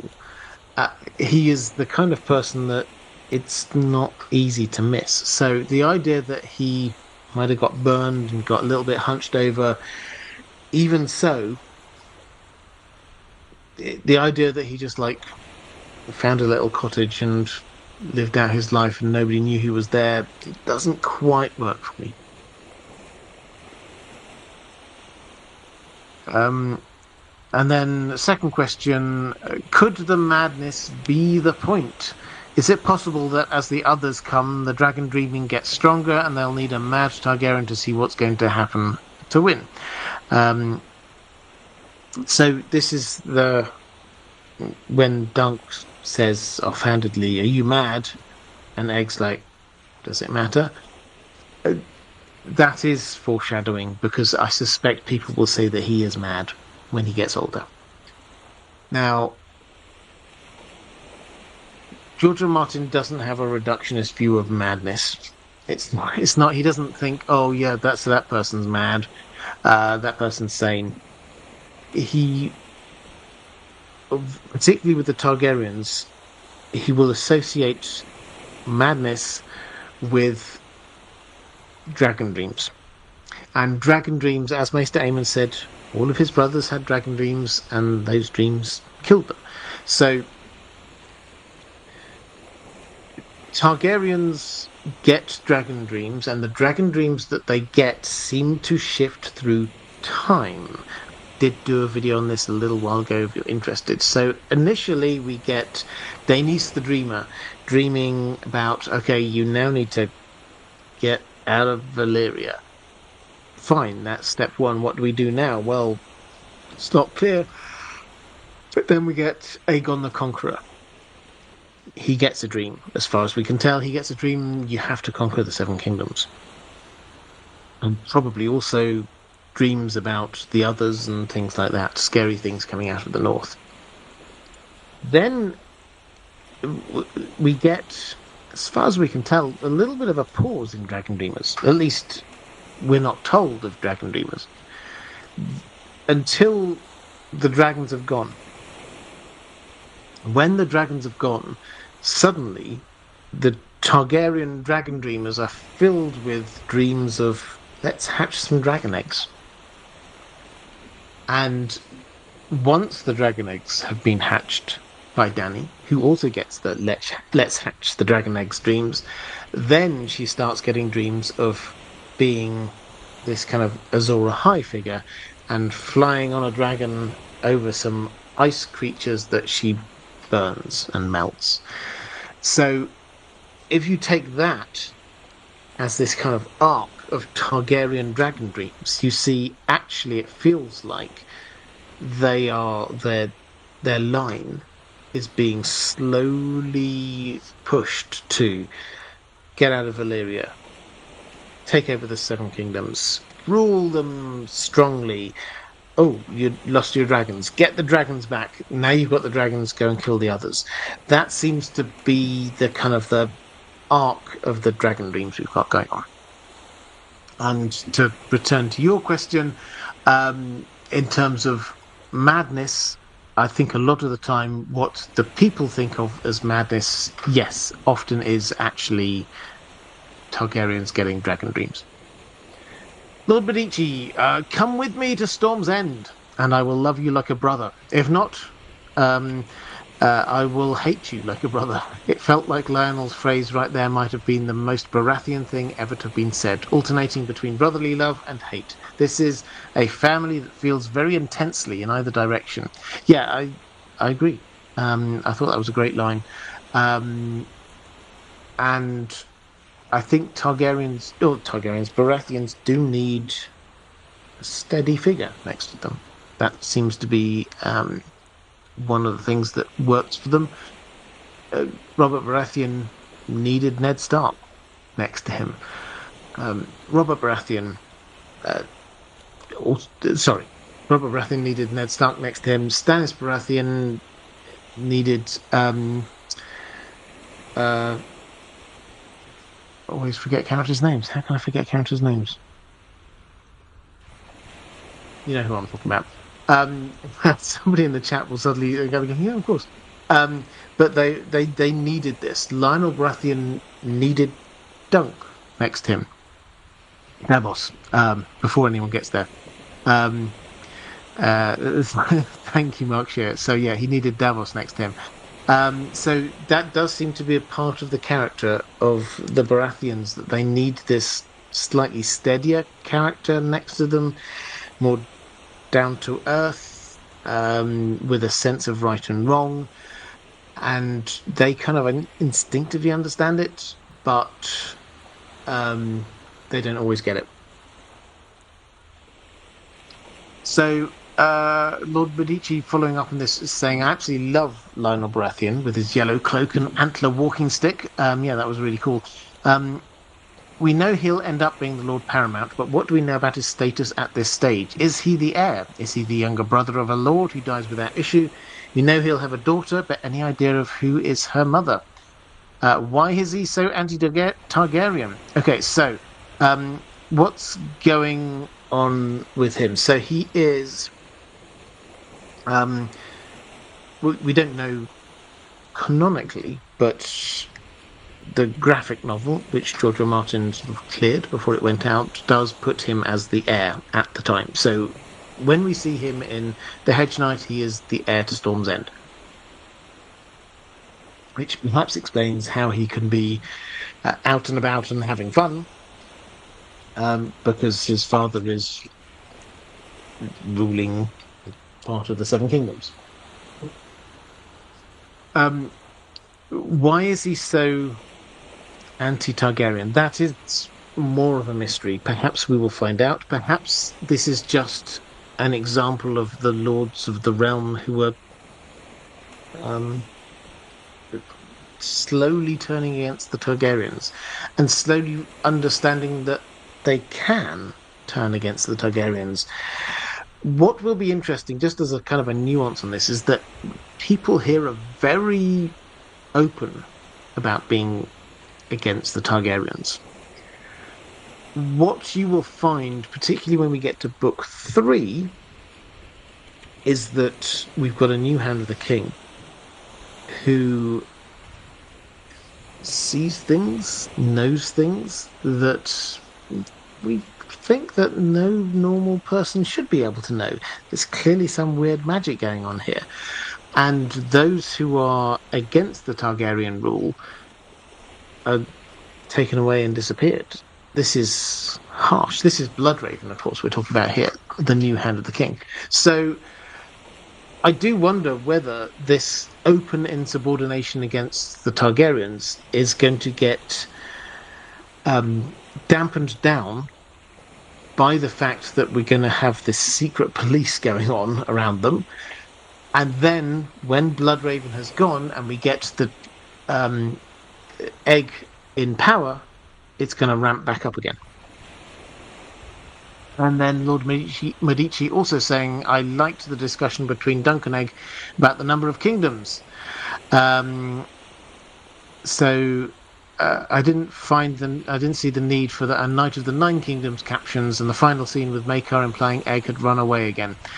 And then talk about the final scene. So the ending, I would say, I really loved. When I say the ending, when they're riding off into the distance, and then Sir Arlen kind of like heads off in a different direction. I thought that was beautiful. I thought it was really symbolic. Following on as it was from Dunk hammering that penny into the tree, and he's there going, okay, I'm going off now. I probably will never return. And he heads off, and then Sir Arlen goes in a different direction. And this is very, I think, symbolically, very clearly saying he's now moved on. Season 1, he's always like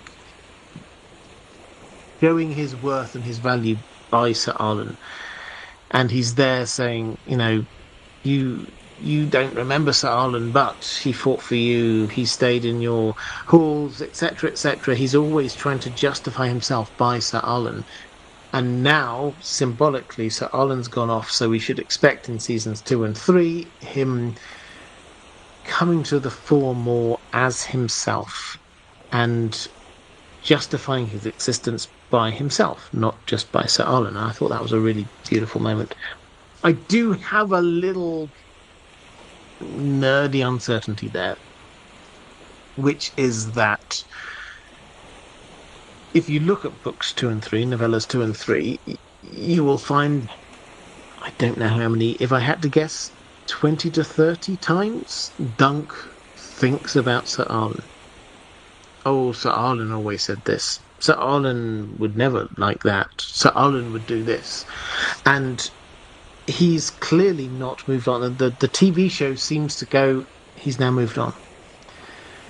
In novellas 2 and 3, he has not. He's still thinking about Sir Arlen a lot. So, how are they going to do this? Are they going to just say, okay, Sir Arlen was a season 1 thing, he's now moved on? Maybe, in which case, that to me feels like a small but subtle shift in Dunk's character. Or are they still going to allow him those flashbacks and say, yes, Sir Arlen's gone. He's no longer justifying himself by Sir Arlen, but he is still taking his wisdom.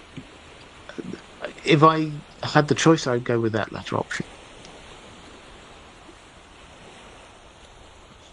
Corvus Corax. Good evening, Robert, Dan, and all. What are your thoughts on what was lost and what audiences may lose in coming seasons without Dunk's inner monologue? Thank you for all you do. Well, thank you. So, Dunk's inner monologue. This was a thing that we talked about quite a bit before the season, and then once we'd had one or two episodes, we talked about it a bit more. Because in the novellas, this is all from Dunk's POV. A lot of the story, the thoughts, the plot development happens because we get to hear what Dunk's thinking. On the TV show, they couldn't be that direct. Well, they could, but they decided not to. And instead, very broadly, they replaced Dunk's inner monologue with three things. Now, the first thing was sometimes if Dunk thinks something in the novellas, then he will say it in the books. Classic example, remember in episode 1, he's there at the inn. Egg has said, "Hello, can I come with you?" And he says no, but here's thanks for looking after the horse. He flicks him a coin. And in the novellas, then he thinks to himself, "Oh, when I'm gone," because Egg just kind of looks at it. He's a prince. Why does he need a penny? As Dunk rides off, he thinks, "Oh, the moment I'm gone, he'll scoop that up."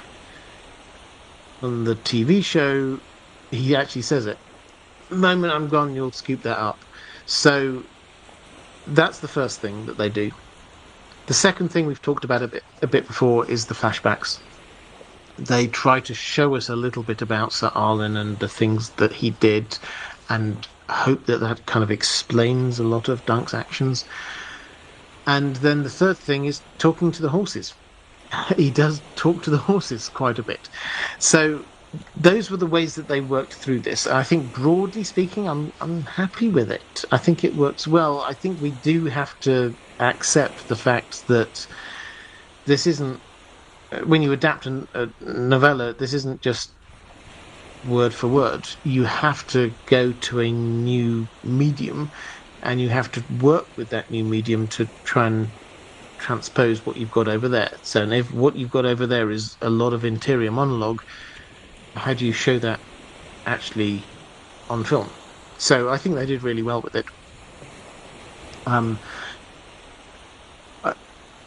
As I said a moment ago, I think I'm concerned that we might now lose a little bit of the Sir Arlen stuff, but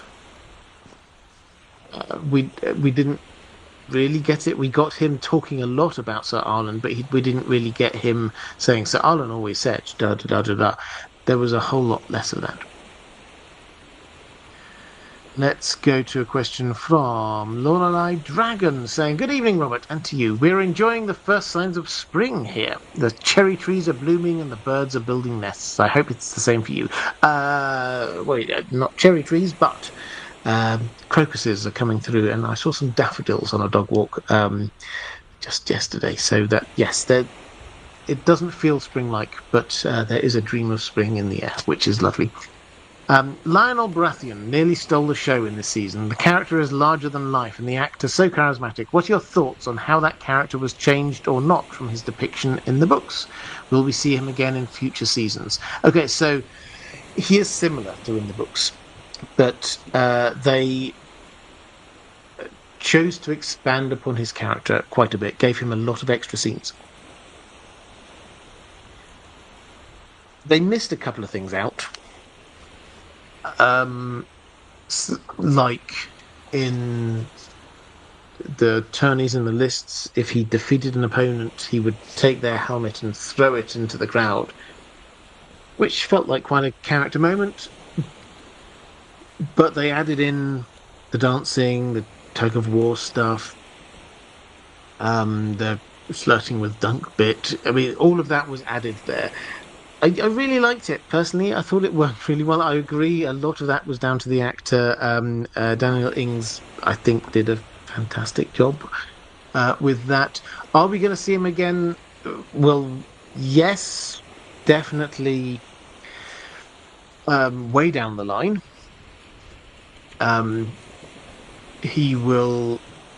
His daughter will be engaged to Egg's firstborn son, and Egg's firstborn son will break off that betrothal, and Lionel Baratheon will basically launch a civil war. That is going to be one of the stories of the Dunk and Egg stories, almost without doubt. Might he appear before that? I mean, it's hard to say because we don't have all of the plans from George R. R. Martin. There's no reason to think that he's going to be up in Winterfell. There's no reason to think that he's going to be in the Riverlands for the village hero. But he may appear 2 times. Firstly, with the Third Blackfire Rebellion, where Egg is at that point 18 or so.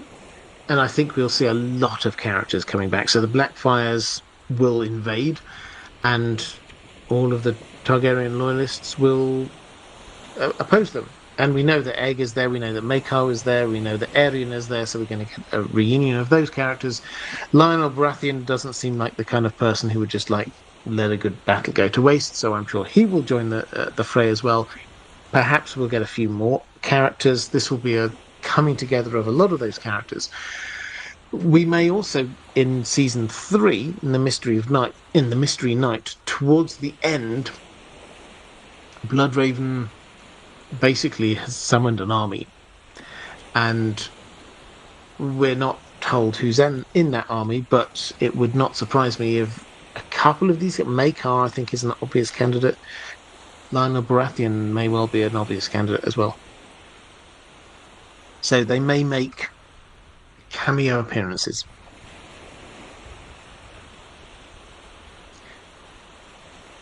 Let's go to Friday. Or did I answer that one? Hang on. Let me just double check. Catherine Furseth saying it seems like the Blackfire rebellions. Excuse me a moment. Pardon me. The Blackfire rebellions will form a permanent, important backdrop in this series from season 1 going forward. I think they do a great job portraying how much more precarious the Targaryens' position is in this timeline, as opposed to during the dance. Without dragons, they're much more in need of goodwill and cooperation from at least the High Lords.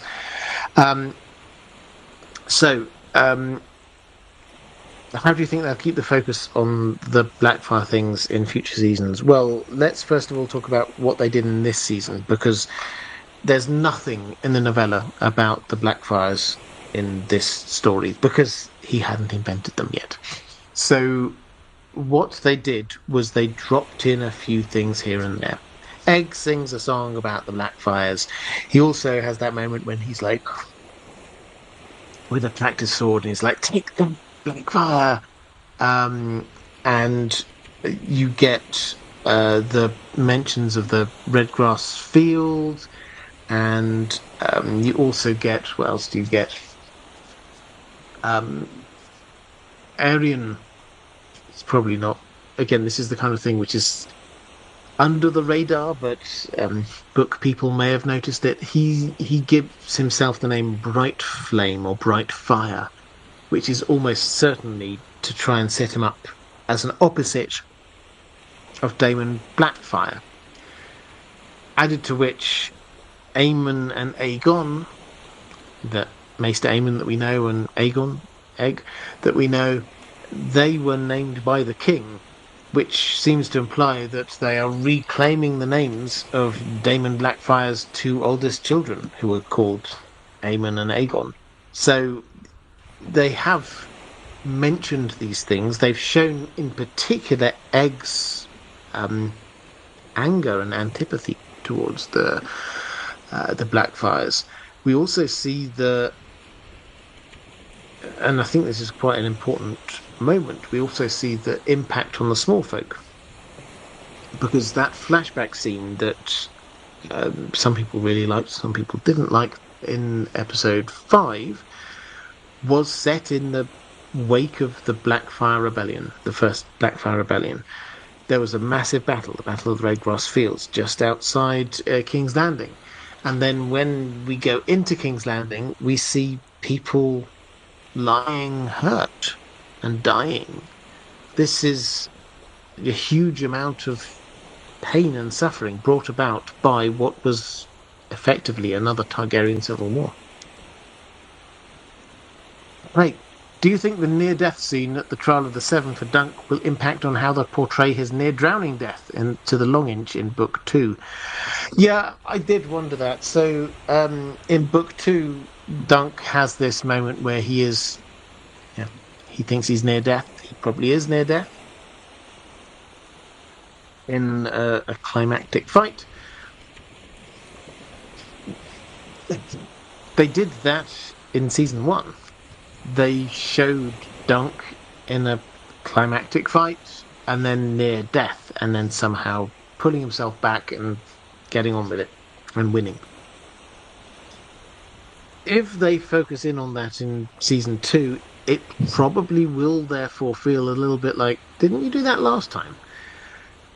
So I suspect they're going to underplay it. I think they're not going to do it as big a thing as they did in Season 1. Season 1, it was like Dunk's down, and then we have the long flashback, and then it's like Egg shouting, get up, and then eventually he pulls himself up, and that was a big dramatic moment that spanned quite a bit of time. I suspect they're not going to do it exactly like that in Season 2. He has to have this moment where he is nearly dead, but he pulls himself up and he finishes it. I suspect what we will do is by having this not as the dramatic finale of the show.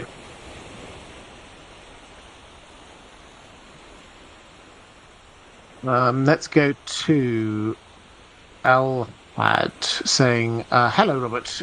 Dunk seems to have a considerable number of descendants. Hence, can you speak about his love life? Just for fun, can you guess how many lovers he would have had?" On the top, he enjoys pretty graphic dreams about them. Well, yeah, at least in the second book, yeah. So he does. We have 2, perhaps 3 love interests that we know of. We've got Tansel and we've got Lady Rohan Weber. There's also in a Bran chapter when he's hooked up to the Weirwood network and he goes back and looks at things through the Winterfell Weirwood network, then he sees a very tall knight kissing a maid, which the fandom are pretty sure is Sir Duncan the Tall. So, and the maid is very probably old Nan as young Nan. So, yes, he does seem to have an eye for the ladies, so to speak. And he does seem to have several descendants. Brienne is almost certainly confirmed, and that definitely seems to imply that there's at least one more lover connected to Darth. Then we've got, Hodor, who very probably is descended from Old Nan, at least that's what we hear. And we've got 2 at the wall. So, how many lovers? I mean, I don't get the impression that George R. R. Martin is going to have him as this great Casanova figure who's going to be sort of spreading his love throughout the Seven Kingdoms. But instead, I think we're going to get characters who return into the story. Lady Rohan Weber, I suspect we will see return to the story later. Tansel returning to the story later. So we're going to have characters who come back. In fact, that was another one of the... We had like a week of spoilers. That was another one of the things that... this was Peter Claffey who said, and I don't think he thought this was a particular spoiler, and the way he said it wasn't a spoiler, but he said, I think, it seems pretty obvious that at some point then Dunk and Tansel will be alone in a room together. It was the way he put it. So, yeah, I think that we're looking more at recurring characters in Dunk's love life than a never-ending cast list. Let's put it that way.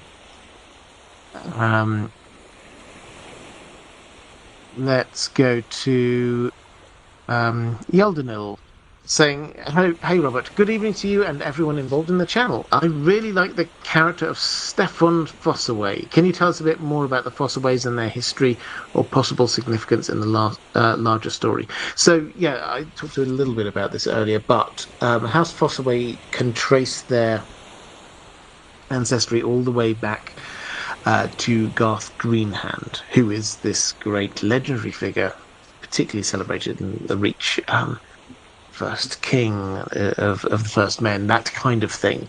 And so they were one of the great ancient houses down in the Reach. And we know the names of several other ones. We've obviously got the High Towers, we've got the Tarleys, we've got the Tyrells. There were lots of them, these kind of like second-tier houses below the Gardeners. Lots of those houses around that area claimed some inheritance all the way back. So they were there and they were powerful for a very long time. But at some point, and we don't know exactly when, my headcanon is the first Blackfire Rebellion, but at some point they lost their lordship and became landed knights. They regained it through what happened here. Stefan regained that, but Raymond formed a cadet branch, which is basically him saying, well, I'm not going to be associated with the main house, I'm going to start up my own family. But he will have started up his own family just as a knight. And maybe he gets his own house sort of like mini castle, so he might be sort of a landed knight, but that's about it. The Fossaways do play a little bit of a role. We see them mentioned a few times, mainly with the Army of the Reach, but they don't do anything hugely significant in the Song of Ice and Fire. So, Craig saying, Dunk twice turned down offers in episode 6 to get better training at Storm's End and Summerhall. When do you think Dunk actually gets any training? In books 2 and 3, he continues to rely mainly on size, speed, and flea-bottom brutality. Yeah, and I think that's really important.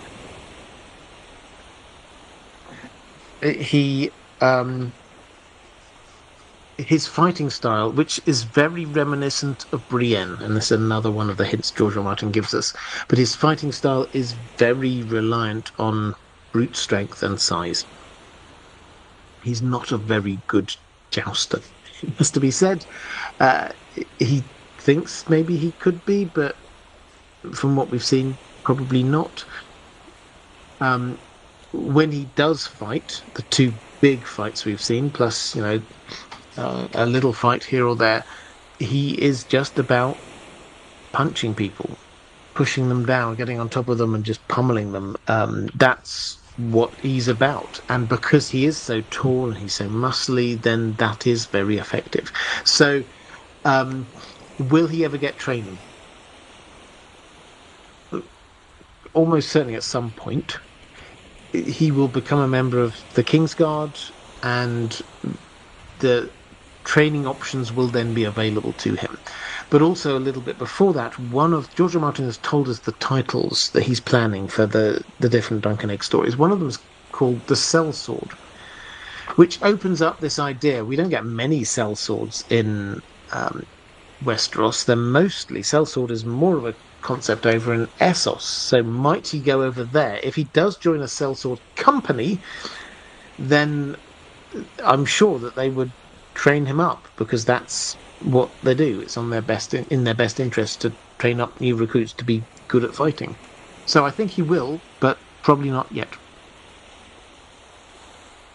Skagzilla saying, hey Robert, I hope you're doing well. I am, thank you. Both Lionel and Maekar invite Dunk to join them, and that got me thinking about the various seats of the great houses, and that led to two questions. or what is the most impregnable or defensive great house, and which would you rather have for your seat? Okay, so George R. R. Martin has answered the question about which is the strongest castle in Westeros. I did a whole video. If you want the full breakdown, I did a whole video on it. Feel free to go and search for it. But his short answer is it's Casterly Rock. That you can have some castles on top of hills with strong walls. Casterly Rock is literally burrowed into this massive rock, and they've not got walls this thick. They've got massive stone walls. It's never been taken, other than the clever thing that happened perhaps in ancient history, but no invading force has ever taken it. There's literally no. The way they showed it on the show was as a normal castle, but in the book, then there's only one tower visible on the top of the rock, which is where the ravens are. Beyond that, everything is dug into the mountain. So that, George R. R. Martin has said, is the most or the strongest castle. Where would I rather have my seat? Well, I've said this many times. I think Highgarden just sounds delightful. The weather's nice, lots of food. The culture is there of flowers and music and knightly virtues and fair maidens, and what else could you possibly want? This is the idyllic high fantasy world that we've got going on down there, and the centre of that is Highgarden. So yeah, that seems to be the best idea. Johnny Sariani, what do you make of the innkeeper and the fortune teller appearing to be the same person? I can't imagine the show was on such a tight budget that they couldn't get a second actor. If they are the same person, why might an innkeeper travel a full day and leave the inn unattended just to tell fortunes? Yeah, so we noted this at the time. It was actually Aziz, History of Westeros, who pointed this one out to me. It is the same actress. The innkeeper in episode 1, and then the fortune teller in episode 2, whenever it is. Same actress. Now, there are a number of different answers to this. One is this is actually something that TV shows do. They got an actor in who seems pretty good. They do their role and they say, well, can you just hang around for a bit? Maybe the person they hired to do that got ill on the day. They need somebody to step in. These things happen. So option 1 is it's just one of those things. They weren't really thinking about it. It doesn't mean much. It just happens to be the same actress, and they went to some lengths to make her look different. The hood over the head, the skin colour, things along those lines. So, and she didn't sound the same either. So, first of all, a hat tip to the actress whose name I have forgotten, but a hat tip there. Yeah, it felt like two different characters. I did not know that they were two different characters, or they were the same actress playing two different characters. I just thought they were two different characters. So, a hat tip to the actress. If it wasn't, or if it was intentional, could it have just been a person who was just trying to make some money? Yeah, it's possible. The leaving your inn, I mean, the way that the inn was sold to us to start with was that it was completely empty, other than Egg and Daron, because they everyone was at the tourney, and that kind of makes sense. That if you're going to go that way, you'd have gone to the tourney, so there's nobody who needs to be there. It was made clear that she wasn't the only person there. There were other people around in terms of staff. So if she does have two jobs and thought, you know what, I can go off and tell a few fortunes. That kind of makes sense. Also, I quite like the idea that maybe she was there and Darren was saying a few things, and she thought, "Oh, okay, I'll, put up the hood. I'll remember what he said. I'll go off and tell those fortunes." That seems fun. Um, but I think it's just that this is a um, fortune teller of some kind. And we shouldn't look too closely about who the actress is. I think the way that they did it, and I would love somebody, feel free down in the comments after the video, have a look at this because I've not looked in enough detail. Clearly, somewhere on one of her cheeks, there is some kind of mark. Some people have suggested that might look like kind of a Bloodraven mark on her face. I've also heard that she's got mismatched eyes. Some people are wondering whether this might be Shira Seastar. I have to admit, I've not seen the clues to know this. I like the idea, though, that maybe Shira Seastar is there. Yeah, I think it's left open. I think a lot of these things are left open to our own interpretation.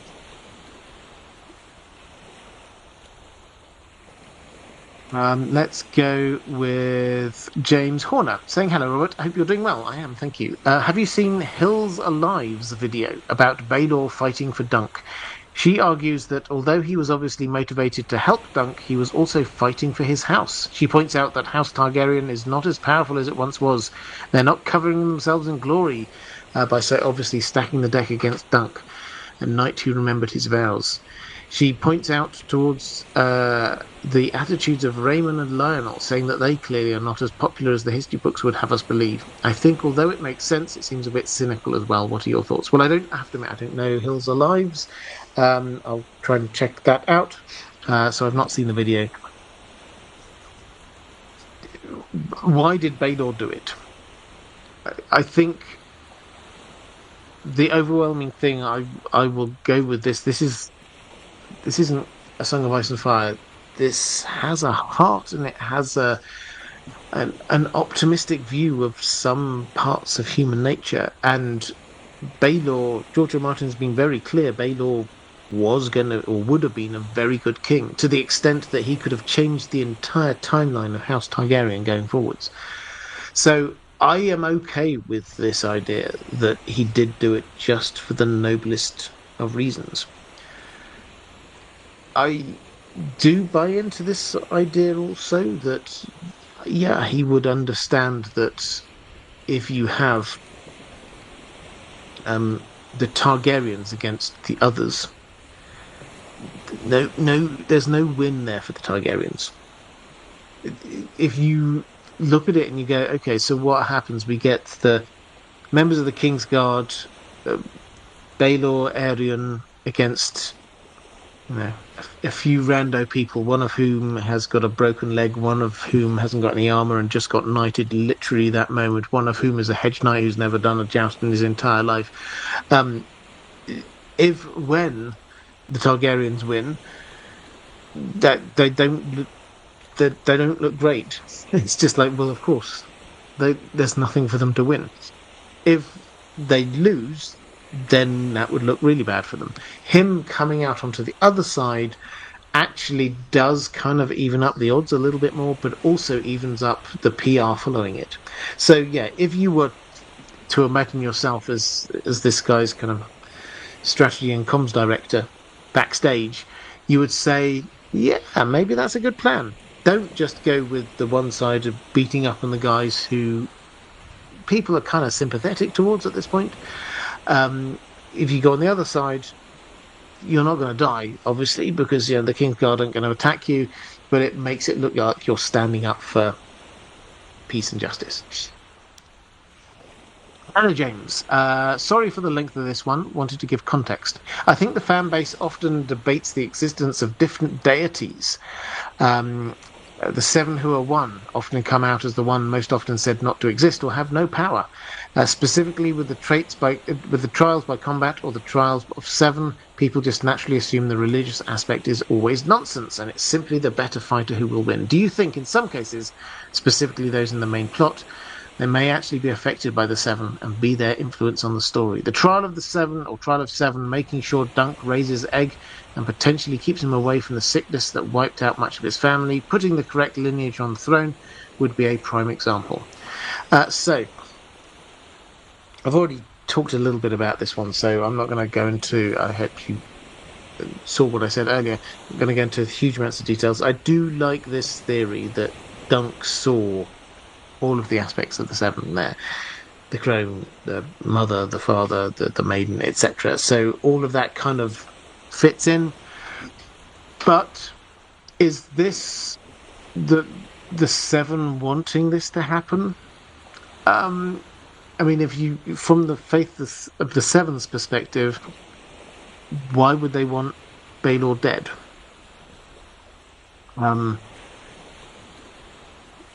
It doesn't. For me, that doesn't quite work out. The realm, if we're taking the faith of the 7 as being a religion that is there in support of the realm was only weakened by Baelor dying. Everybody thought, even Sir Arlen thought, that when he was king, he would be a good king. And so him dying was not going to help. So I don't think I see the hand of the 7 here. The only hand I could possibly see is the hand of somebody who wants to kill Baelor, to prune down the Targaryen family tree. And that could be Bloodraven. But as I say, I'm not saying that is the case, I'm just saying the only possible there. Okay, so that's the last of my questions about A Knight of the Seven Kingdoms. We've got some more questions here about broader issues, but if you want more questions, or if you got more questions about Knight of the Seven Kingdoms Season 1, do drop them into the chat now. It's a good time to do so. Oh, I just remembered a thing. I was reminded about this before. Hype. If you have a hype, I've no idea how this works, but if you have a hype button there, I think it's only in some places, for channels of a certain size, if you click the hype button and enough people click the hype button, then your video gets pushed more by the algorithm. I've never seen a hype button. I don't know what it is, but I've been told that this is a good thing. So if you have, thanks for leaving the thumbs up, etc. But if you could also look for that, I would hugely appreciate it. And then tell me down in the comments so I can have a look, and you can tell me what happened, because it sounds fun. Okay, let's go to, pardon me. Andrew K saying, where do you think this season ranks among Game of Thrones seasons 1 to 4 and House of the Dragon season 1? It's quite high up, in my opinion. Yeah, it's quite hard. I mean, I really enjoyed this. I think something like Game of Thrones seasons 3 and 4, for me, that's when they started to really peak. I wouldn't quite put it that far yet. We've not had the build-up of characters that you can get. I'm not saying it's not going to get there. It could well do that, but I think if we get the build-up of the story arc and the characters, then that could pay off more later. Yeah, I think I'd probably just, if I had to roughly rank it, then I would kind of put it above the season 1s. I would say I think season 1 of both House of the Dragon and Game of Thrones were very good, but I think I would put this as the most successful season 1 out of them. Tennis Mercer saying, I'm scrambling to find said hype button. I've been told it's there. Agree Weirwood saying, I've seen it and clicked it before. Yeah, I think it's there. It is there. I've been told it's there, but I obviously can't see it. If you find it, tell me. Lady Pushkins, why do you think Othor and Jafer could pass the wall and reanimate, but Cold Hands couldn't? Is it just down to different magic? So this is back in A Game of Thrones, book 1. you'll remember that they discover a couple of bodies of dead Night's Watchmen and drag them back through the wall, and then during the night they kind of animate and start attacking people. Jael Mormont, for example. How did that happen? We're told that the wall has got these magical defenses against the undead, to the extent that Coltan says that he can't pass the wall, and it, by implication, means that the others can't pass the wall. So, what was going on there? So, I think this is the headline is that George R. R. Martin does not want to tell us the details of how the magic system in his world works. He wants it to be a little bit mysterious. But we've got a few options. Maybe the tunnel through the wall in Castle Black is actually, that's actually a proper gate through, and the magic doesn't cover that bit. I don't think that's the case, but maybe. More probably, what this is that they got taken through. They didn't go through of their own volition, which is a distinction that has its roots in more kind of horror fiction from centuries before. For example, Dracula. He cannot cross running water unless he's taken. So he gets to cross the sea, goes up to Whitby. He gets to cross running water if somebody carries him across, and that it seems to be what's going on here. George R. R. Martin likes this idea of kind of echoing previous kind of horror things. He doesn't have to spell it out, but if he just leaves the hint of this there, then in our brains, somewhere in the back of our brains, we go, oh yeah, I kind of understand that. And that makes us make the link across to a character as fearsome as, say, Dracula. Paul Whitrock saying, hello, Robert. I know that on the whole you are very positive about the adaptations from books to the screen, but I'm wondering if there are any iterations you like or dislike or think handle it better. In terms of Game of Thrones things, well, yes, I am generally positive. Partly because I just like this stuff. Partly also, one thing I've always said on this channel is that I'll probably never say much if I don't like something, because life's too short to spend your life just talking about how much you hate something. I'll just stop talking about it, and I'll start talking about things I do like. So, you can probably, if you go back through the history of the main channel, you can probably pick out a couple examples of things that I kind of lost a bit of passion for over time, and stopped talking about so much. And that means that the things I did talk about were things that I was passionate about. And that's just my attitude towards this. I don't think you want to hear me saying all of the horrible things I think about certain things. I think you much rather me talk about things that inspire me and are exciting. So yeah, I think that's a certain element of it. In terms of, are there any that I particularly do or don't like, just in terms of Game of Thrones and the wider Game of Thrones world, we've been talking a lot about Knight of the Seven Kingdoms. It's fresh in all of our minds. I thought that was fantastic. As a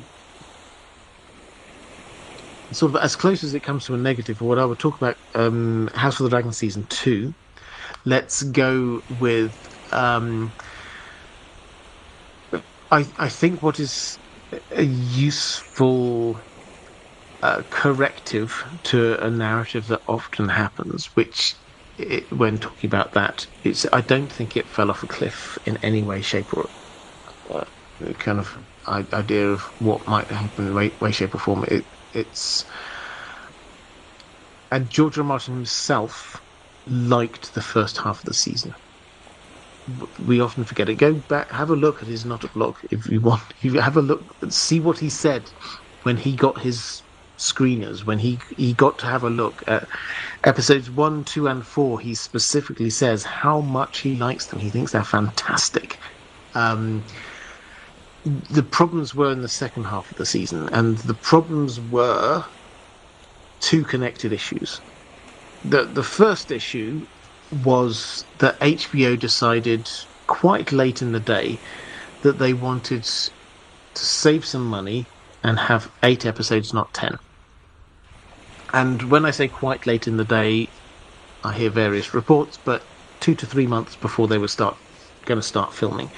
Now, what happens there is you have to roll with the punches if you're writing shows like this, but they obviously had to go back and look at all of the scripts and say, well, okay, so we've got an arc here for the season that doesn't now work because, do we squash everything in? Do we cut some off the end? How do we work this?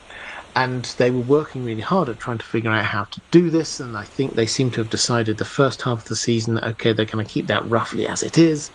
The second half of the season, they started rewriting, but then the second issue happened, which was there was a writer's strike, which we forget about, but this went on for a long time, and it went on for almost all of the filming of House of the Dragon. Now, when something like this is being filmed, the writing team are there and will make changes as they go along. Things that they film that just don't quite work for whatever reason. When the actors actually perform it, it just doesn't kind of feel right, and so they might rewrite a scene, they might do a little bit of extra stuff, they might shift stuff around, they might create some extra scenes or something to sort of add at the end of the shooting. They could not do any of that. They literally, the moment that they started filming, boom, that was it. They had to film exactly what was on the page. And the combination of those two things was what made the second half of House of the Dragon a little bit more meh, in my view. I don't think it was bad. I still enjoyed watching it, but it was more 6 out of 10 than 8 out of 10, which was the first half of the season was. That all makes me quite excited, ironically, maybe, for season 3, because those conditions aren't there. Now, George R. R. Martin has not been involved in season 3 at all, and we have to kind of acknowledge that. But in terms of the writing team have been able to do what they wanted with this.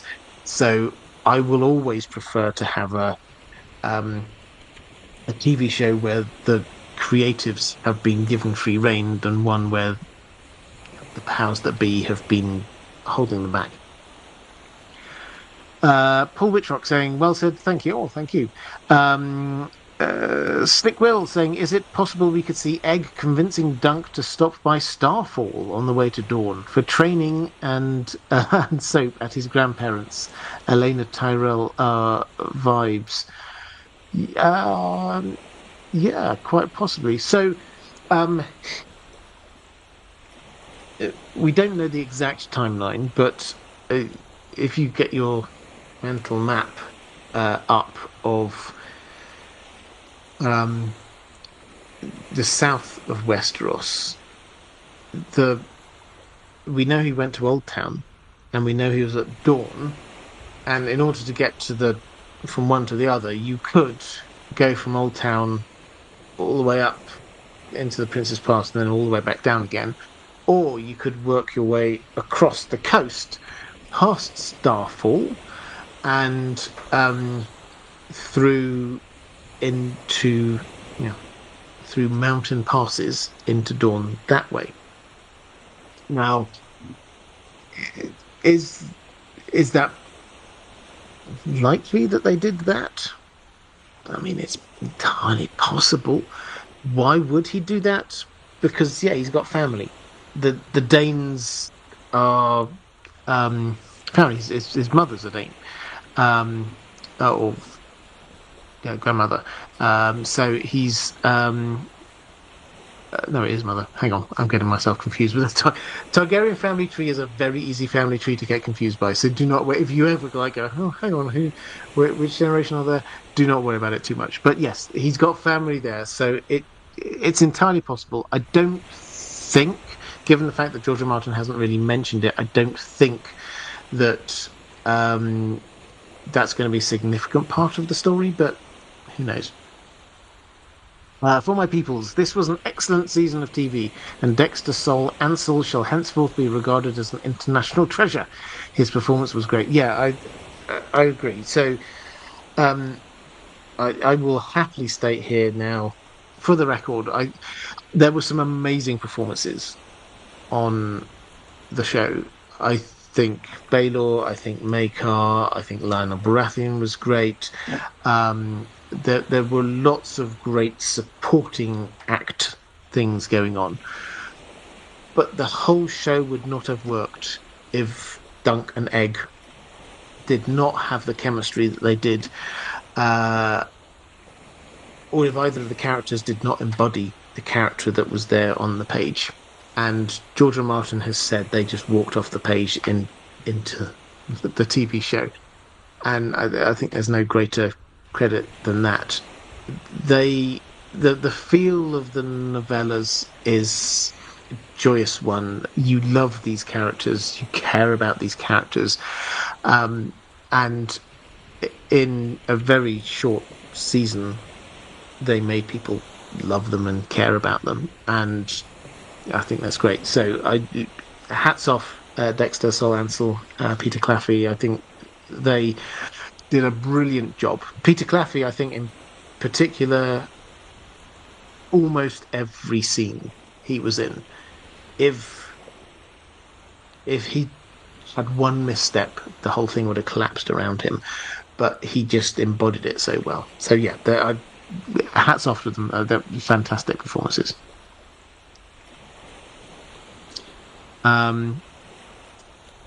Off-topic question from... Oh, sorry, I didn't check who that was from. One of my patrons. If we assume that Littlefinger ordered the Faceless Men to kill Ned Stark, what did he give up? He has his ancestral home and his wealth. He doesn't seem interested in being impoverished. So if we believe the waif, that there was half her father's gold was used to hire a Faceless Man. If you go with Euron, a dragon egg. Littlefinger has a seat on the small council, ancestral home, he's wealthy. What did he give up? So this is my working theory, that the reason why we get a Faceless Man, Jaqen H'ghar, in the train of people heading north to go to the Night's Watch is because he was there to assassinate someone. That's what they do. Who was he there to assassinate? Well, not Arya. Not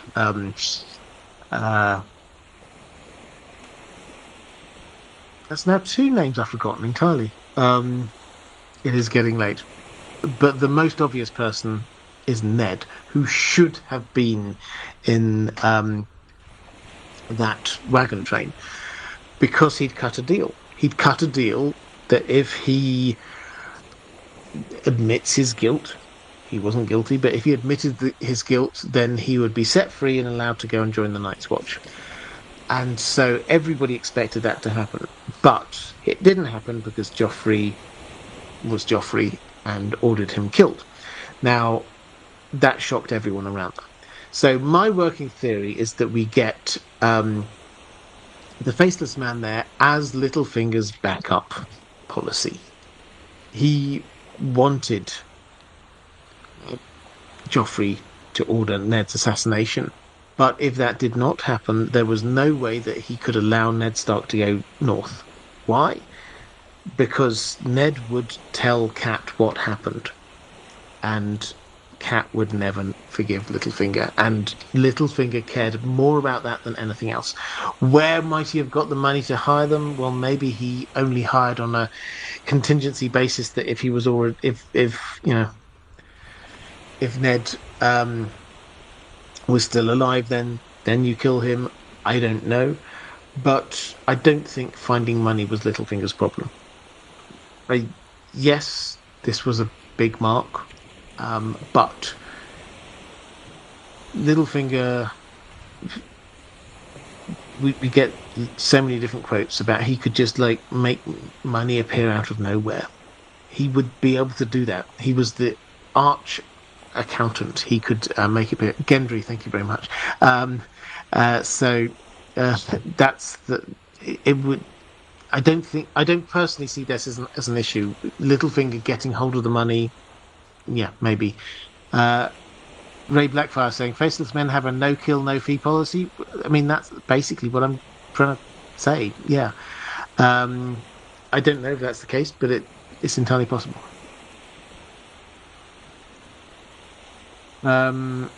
April May saying Yoren was the real target. He had the axe in his head that Arya gave them on in the cage. Then Jaqen leaves for a while because he got his target there. I mean,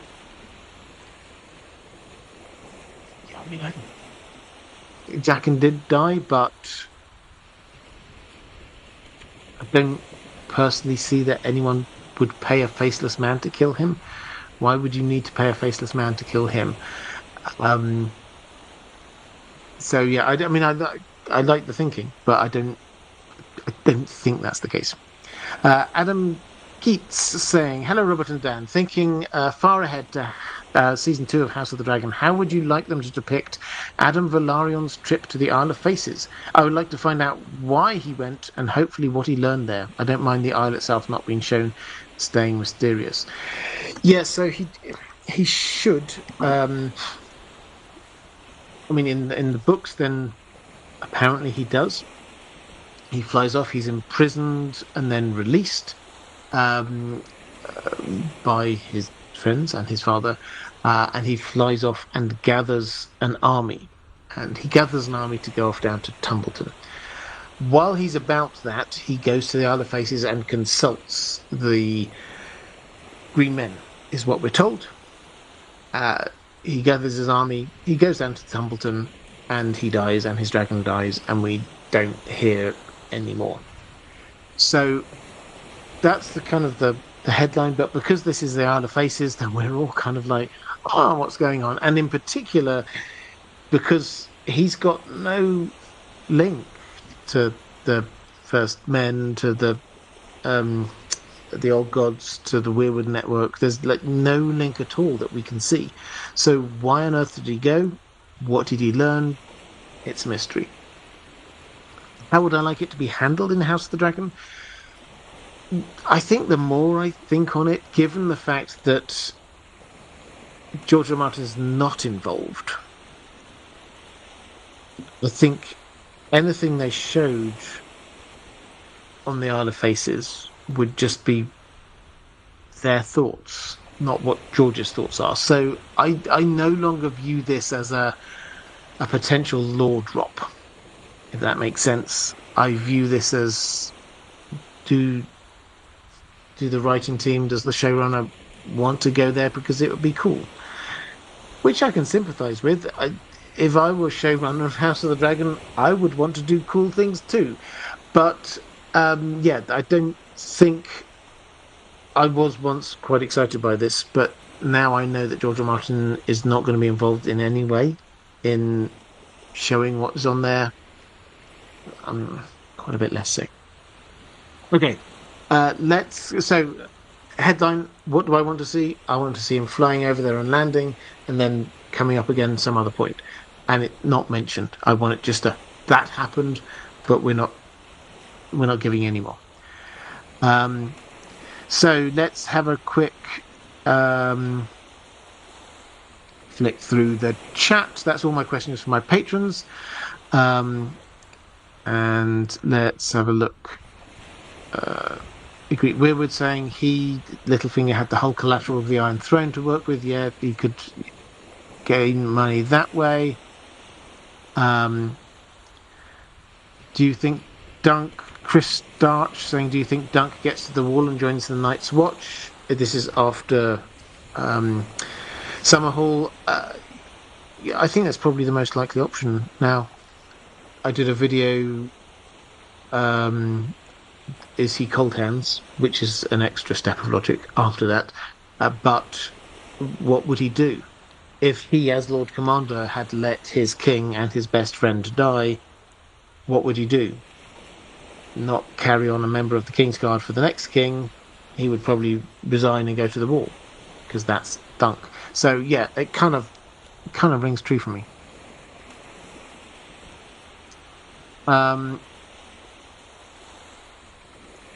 Slick Will saying, I'm thinking that the meaning of sellsword is what they called Duncan in Dorne, since they have no hedges in the desert. Yeah, I like that idea. That's quite cool. Sellsword is, yeah, it's mostly used in. So this is one of the titles of the future Dunk and Egg stories, the sellsword. I just like the idea of him heading off and joining one of the free companies for a while. Kind of works. Aaron Son X saying Robert's summary of Adam's visit to the Isle of Faces. It's a mystery. If George R. R. Martin were involved, I'd be very happy for him to tell us a bit more. But okay, I think with that, let's draw this one to a close. I think. Apologies again if you're watching this one live for the slight technical issues. To start with, I will try and get that sorted out. I have such a great microphone and a new laptop. It was going to be so great. But in any event, I'm trying to set up another sort of a final Q&A session looking at A Knight of the Seven Kingdoms before we move on and start thinking further forward about other things. So keep an eye out for that one. That'll be on this channel. Beyond that, videos on the main channel and also wherever else you get stuff. So if you find it easier to watch stuff over on Spotify, listen to things over on Apple or Facebook, I'm up on Facebook. In fact, hello people on Facebook. If you're watching this live, I noticed quite a few people have been watching this on Facebook, so great to see you. Yeah, I think that's probably it. If you are watching moderators, thank you again. You're amazing. Patrons, thank you. You're amazing. If you are watching this back a little bit later, here-ish will be a link to other live streams that I have done. Here-ish is a link to my Patreon page, the best way to support this channel, if you so wish. Kate, who's a member for 12 months. Thank you very much. Saying thank you again for another great live. Well, thank you very much. I hugely appreciate it. I will be back this time next week with a live stream about who knows what. But I will let you know in advance. Take care, everyone, and I will see you again soon.